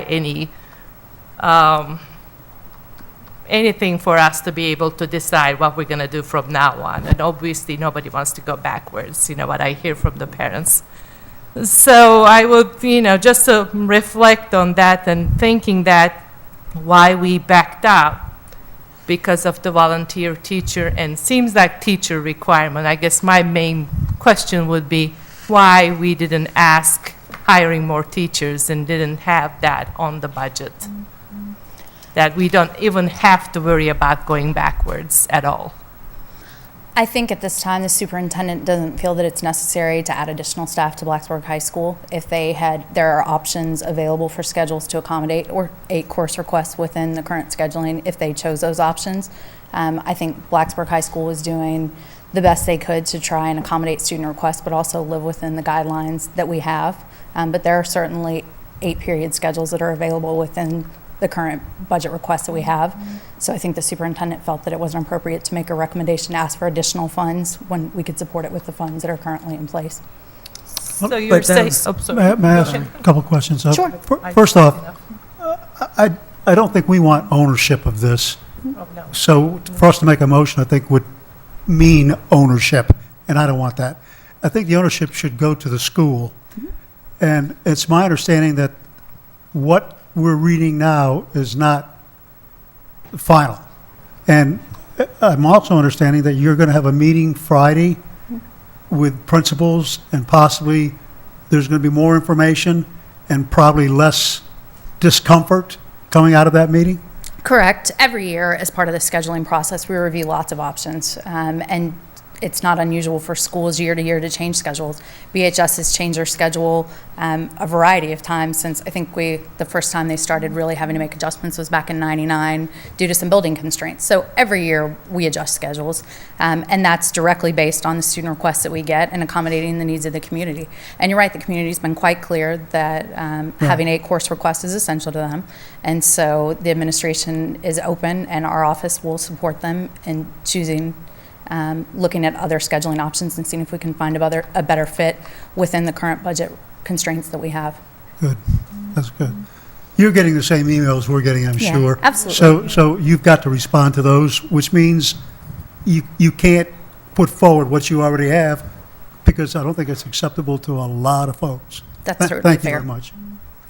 I'm good with that as long as, like you said, it's in the current budget, because we've got 3 other high schools that also would love to have extra teachers and extra programs, and I know Auburn's on a period schedule too. And what do they do? They do 8 periods, or do they do 7? Blacksburg and Auburn are not on 8 period schedules. Blacksburg has been accommodating 8 periods Right. within a Right. traditional 7 period schedule Right. and staffing. And so what precipitated the change, the 2 things that you've heard over and over, are concerns with teaching, both from a fair labor concern and from a VDOE regulation. We have concerns with both. And also from a lunch perspective. Parents were very clear in the scheduling study that BHS did last year that they wanted all students to have an opportunity to do a lunch. And so those were the 2 things that BHS was trying to accommodate. Those were 2 top priorities for them.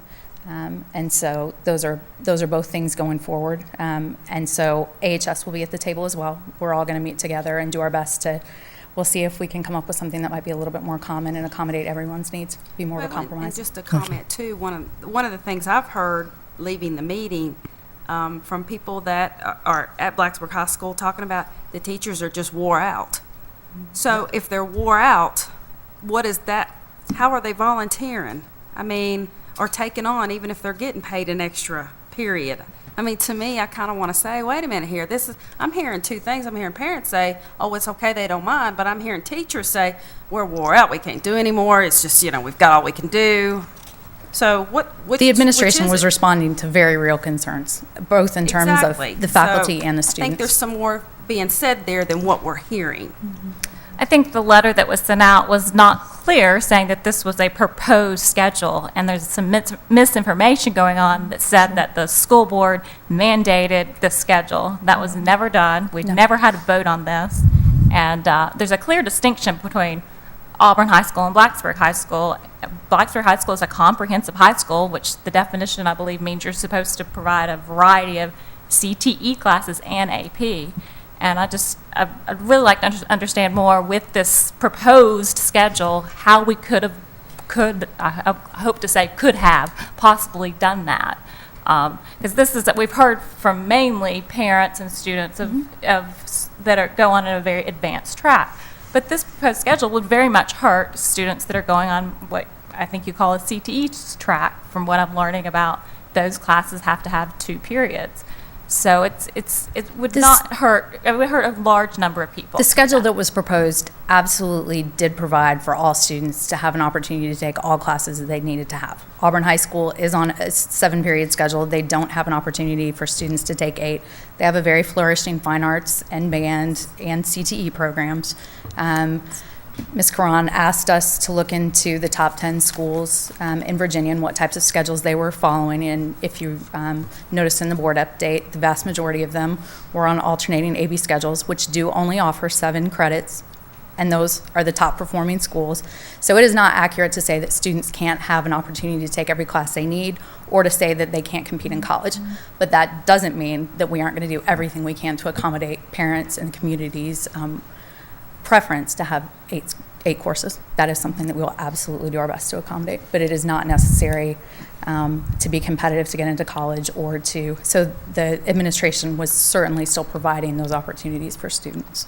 I just think providing an opportunity to start at 7 a.m. by providing your own transportation is unrealistic. I mean, we're already going to school way too early in secondary education and then staying after. So I urge a different choice.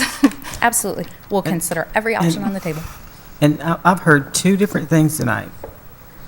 When Ms. Woolsey asked if this was a budgetary issue with this budget, the answer was no. But now you're saying you're operating within the budget constraints. So it's like, yeah, this does affect what goes on with this budget. Whether we add head count to Blacksburg High School to be able to accommodate the 8 periods that we've been doing with volunteers. So it directly impacts what goes on with this budget. And I'm going to say it again. PTR, I've been saying it for years. We're chopping and chopping and chopping, and we end up with messes like this.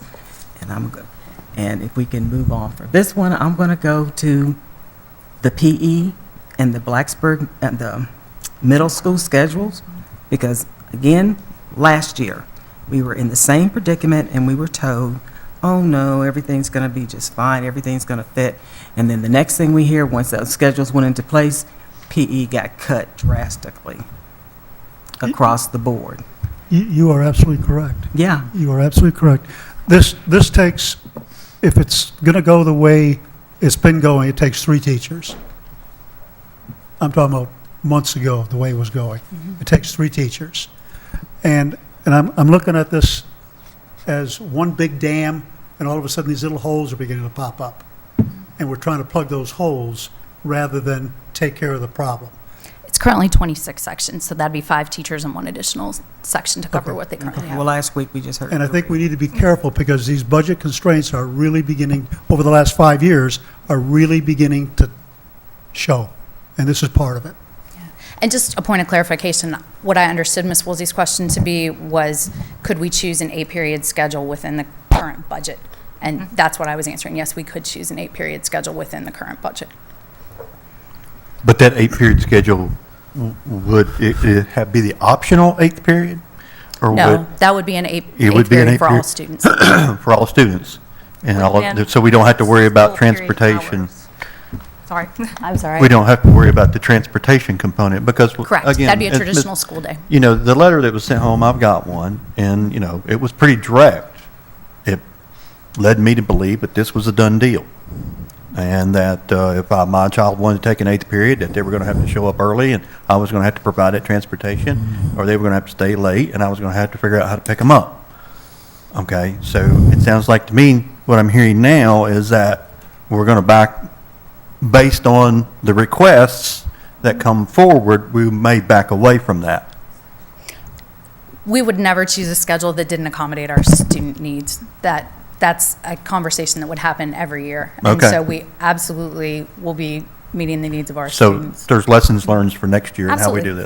this. Sure. Okay. Because, you know, it was, the comments to me and was that this was framed as a budget issue, and I had emails and conversations about people coming, you know, why are we cutting teachers? Why are we cutting classes? We don't have enough teachers. I was a little bit blindsided by the whole thing. Sure. So. And I think the concern was to run the identical schedule that they're running this year. Could they do that without additional staffing? And the answer is no. So that is fair. But if we're violating labor laws and we're violating potential contract with these volunteer teachers, I'm just saying potentially, okay, and I'd like to Certainly. understand that, then, There was certainly some question that that's the case. And I forwarded you our lunch policies. There's certainly some question that we're violating our own lunch policies. well, I don't think we're violating policy. Our policy says that we encourage a wellness thing. I don't think the policy stated that we were mandating that everybody take a lunch. I'm not so sure that, you know, certain people, I think the 45-minute lunch period that was occurring was definitely too long. And they were eating lunch at flex time, all Yeah, right, on right. the current schedule, so They had to provide their own lunch. Yeah. Yeah. So they were eating lunch per se, but the way that the schedule was, we were maybe violating teachers, extra volunteering, teachers working. That's why my question of a budget came in the picture. If we keep what we've been doing, flex time, well, in the past, they were not taking lunch at all and taking class because it was a class period Right. length lunchtime. So, Correct.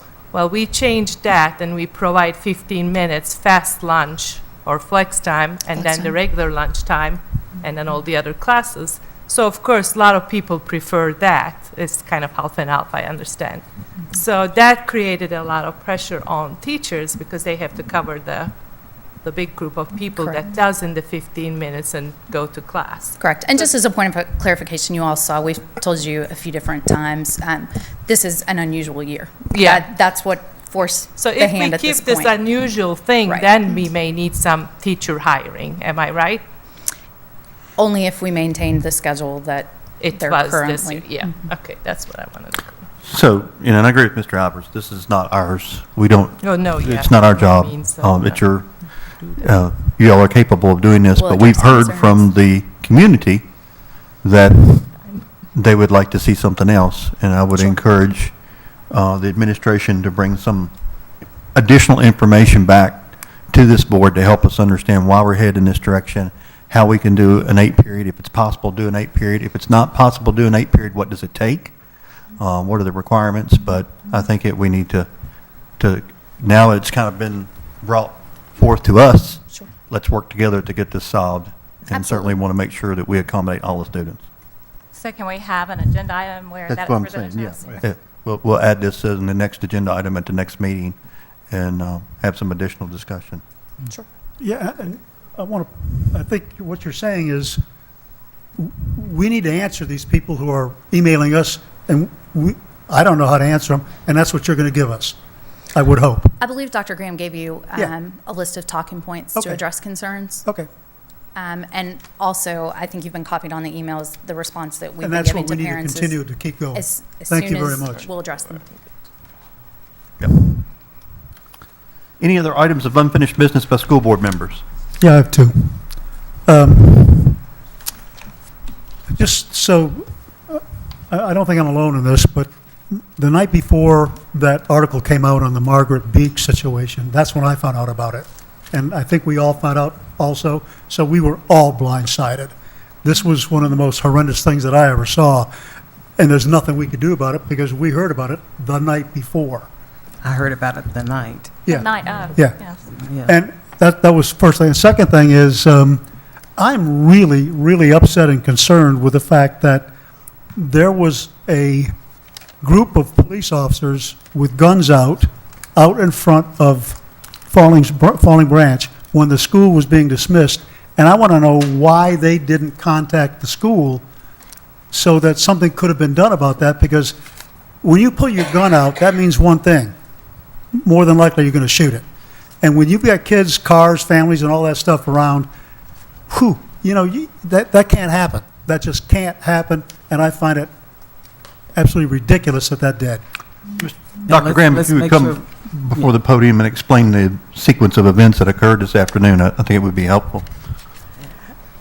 I received a call from Chief Sisson about 3:30, and he was calling me as quickly as he could. He said he received a call from the U.S. Marshal's office, giving their office about 10 minutes notice that there was going to be a person apprehended at the park and ride. So he called us as quickly as he could. Okay. Obviously, he had to talk to his officers first. At the same time, I think Sheriff Witt called Ms. Drake with the same information. So both the Sheriff's Department and the Christiansburg Police Department were notified by the U.S. Marshal's Office, which And we weren't. Well, we were notified, no, we were not notified by the U.S. Marshal's They Office. wouldn't. We were notified by Sheriff Witt and Chief Sisson as soon as they knew it. So they reacted as quickly as they could, but it was the U.S. Marshal's Office that was conducting this apprehension. And they did not notify the school system, nor did they notify the Sheriff's Department and Police Department in ample time for them to have reacted as we normally would have. I did try to call the U.S. Marshal's Office tonight and could not get anyone to speak to me at the hour that I called, so I'll give them a call back in the morning. The other question you asked about was the Margaret Beeks incident. Not only were we blindsided with that, Right. the parents and the family were Exactly. blindsided with Exactly. that. They spoke of that tonight. I did call Mary Pettit's office on that to ask, could we do something different in the future? Is there a way that the school system could know about something like that if it's going to be a press release? She did not agree that that would be something that they would do. We had a very cordial conversation, but they don't normally notify them. So with that said, I think talking about the parking ride, I think it's another clear example why that place needs to be shut Gotta down. get it out of there. I agree. And, Gotta get or it out of the there. mega, I made numerous contacts with the mega bus back into thing, and they refused to respond. I would encourage the citizenry, to the parents that spoke tonight, you can go to the mega bus website, you can get contact information, you can contact them. It's next to our school, it's out of our jurisdiction. And working with local law enforcement, Chief Sisson and everybody's done a great job. Contact your local representatives, okay? And I did It's that owned this by the afternoon. state, yeah. It is owned by the state. The state owns the parking lot. And they will tell you that that is a necessary benefit in this area. And that's the conversations that they've had with us, that it is location and it's necessary, and for them to shut it down would be thing. But with that said, we've had conversations with the megabus people to try to pick up and drop off when their students not around, or to minimize their pickups and their drop off when it would have the least impact around when students and parents and stuff are there, or activities are going on at the school. I don't think they have been very good citizens here in this whole process.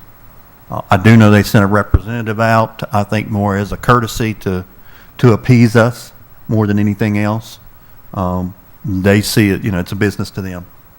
They're very large. But, it's going to take some people with much greater power than the school board to be able to shut that place down. Yeah. And it starts with your delegates, it starts with your representatives here in the local area and trying to get them to push some folks in Richmond to do some things differently there. I think that the park, that somebody should provide security for that area. I think that the megabus people, since they're the primary users, should be providing security for it. But because of all the instances we have, it's too close to the interstate. We at this board, and I think administration, has done everything that we can to try to communicate the urgency that of this particular area. And, the folks in the audience, you're going to have to go straight to the megabus people. You're going to have to go to your delegates and get this resolved. Yeah, I just want to say we will continue to do what we can on our part. At least I commit to doing that. But again, like he said, there are two entities that we really need to force the hand on, the people with the buses and obviously the VDOT or whoever it is who technically owns the park and ride. Those are the people that we really have to put pressure on. I do want to say my wife was driving by as the event was unfolding to pick up our daughter from Falling Branch. She actually did see the weapons come out. I would like to commend the U.S. Marshals for it not escalating. They did do their job, albeit not the best timing in the world or with the best notification in the world, but they did do their job, and I'd like to commend them for not letting it escalate to a point where it could have. But thank you parents for bringing it to our attention, to continue to bring it to our attention. But again, we'll do what we can. You need to also continue to put pressure on those people who can actually do something about it. Yeah. And I sent emails to Richmond this afternoon to our delegates to let them know they needed to do something about that. VDOT is Virginia, okay? And technically, it's our land. Move it. Use it for something else. We also have another item that was brought to our attention concerning Christiansburg High School and the Huckleberry Trail that could, until I get some more information, could possibly lead to the same situation that we have at Fallen Branch, and that is people in proximity to school and easy access in and out, and also for our students to be able to go in and out on that trail.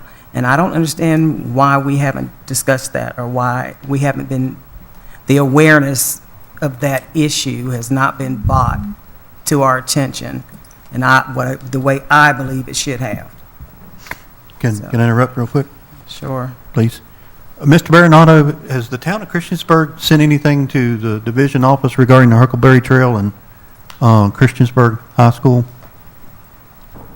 Is there anything floating around out there in the planning commissions or town councils that you're aware of? I think it was a year and a half, 2 years ago, they started planning for the Huckleberry Trail right about the time when we were discussing giving approval to the football boosters to put a practice field there, and we were also discussing the issue of a softball field. And we said to them, if you're going to consider this in the future, we need to consider now these things that we're doing or may do in the future. And I think that was shared with you by Ms. Blackburn. That was about a year and a half ago, maybe 20 months ago. And then they had told us that they're working on some options and we would get some requests soon. And then we got this email last week.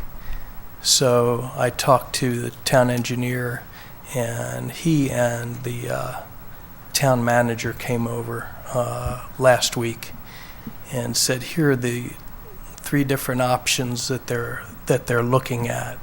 So we're going to look at that, put a team together to look at that, to make a recommendation.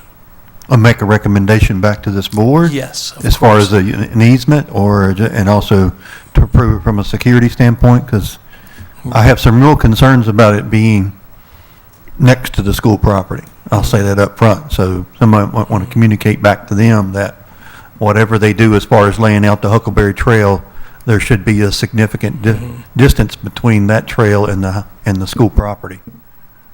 Yeah, I don't want it next to the school property. And I know they're very sensitive to that because they were really behind pushing to make sure that things were going right at Falling Branch and adding security there. So I know they don't want the same kind of thing going on at Christiansburg High School. I do think with those things taken in considerations and those concerns noted, I think it would be a good thing, though, to get a lot of the sports kids that are training off the highway, because that area doesn't even have a school zone in Christiansburg for speed limit, which is beyond me. I don't understand why. We have blinking lights and everything everywhere else, but we don't have one at Christiansburg. And so we've got kids running on that highway for training, for track and all sorts of other things, and running to the rec center. So seeing the other side of it, at least they could use the Huckleberry Trail for that purpose. And they still could, but as long as with a nice of course, connector. it noted that it's And they still, secure yeah. and different As long things. as it's not You know, close to school. it could be a positive thing as well. And It's just like anything, there are pros and cons. That's right. I mean, the state has the program of safe routes to school that makes it easier to walk and bike to schools, and we participate in that with the towns in the county. And this is sort of like that, but it's a little different. So, Just a point of clarification, have we been presented with the three options? No, Have we, no, I we just haven't just- missed anything. We have I? just, Okay. after the email came around, I called and asked, what's the latest? Because you were going to get us some ideas and options. And so they brought us a map with 3 options that they're considering. Can you share that with us so we can see it? Sure, we were going to vet it with staff first. Okay. That was our idea. Okay. So. Thank you, Mr. Baronato. Thank you. Any other items of unfinished business? Items of new business by school board. Oh, wait a minute. Yeah, new business by school board members. Board members, there were several of you that I believe had some conferences that you attended over the past 2-3 weeks. If you'd like to give us a short, sweet, quick update on your conference Well, participation.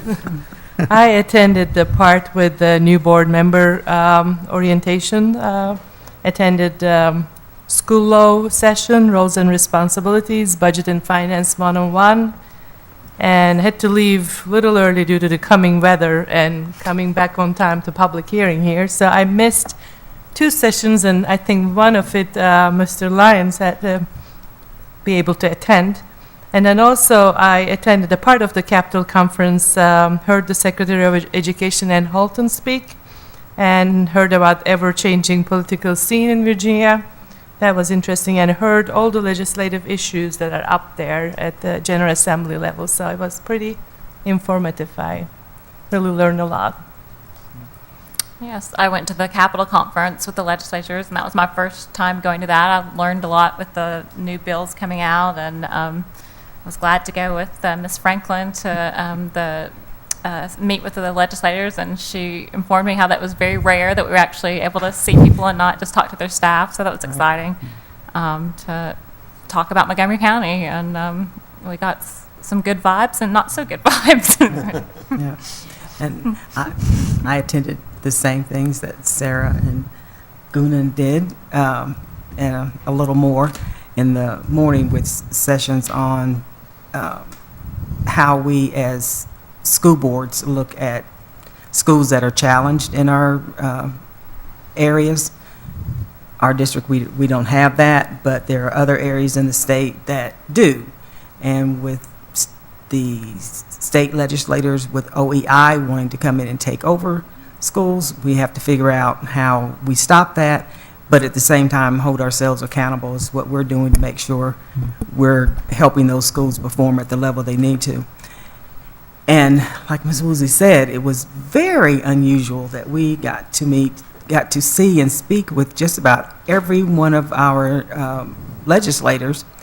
And one of the things that really struck me was I don't think that any of them knew that the funds for salaries had been removed from the budget.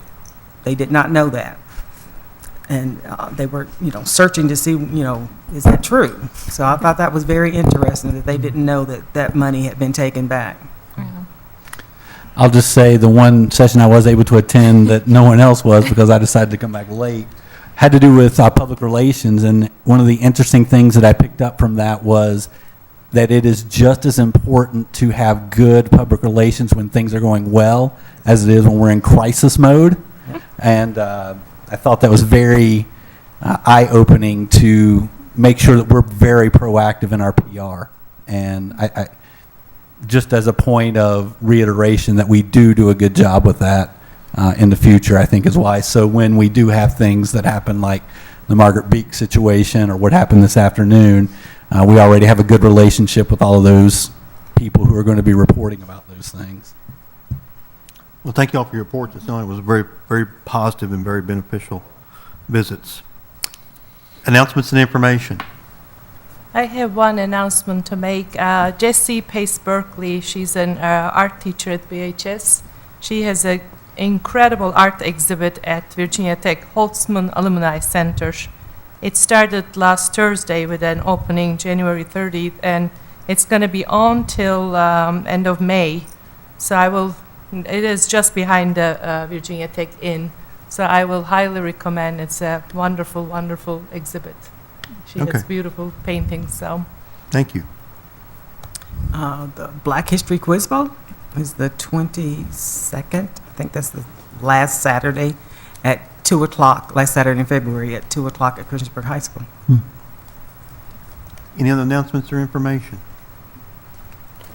Hearing none, the next item on the agenda is agenda prep, and you see our next meeting is February the 18th. This is where we'll have our, it's also a board appreciation, national certified teachers, lots of awards and recognitions, and a couple of updates on facilities and capital. And again, I won't be at that meeting. Right, I think we have 2 members who will be missing, is that correct? Right. Yeah, Ms. Franklin and Ms. Drivers will be absent at that meeting. Safe travels to you. With that, I seek a motion for adjournment. So moved. Second. All those in favor signify by saying aye. Aye. Any opposed? We're adjourned.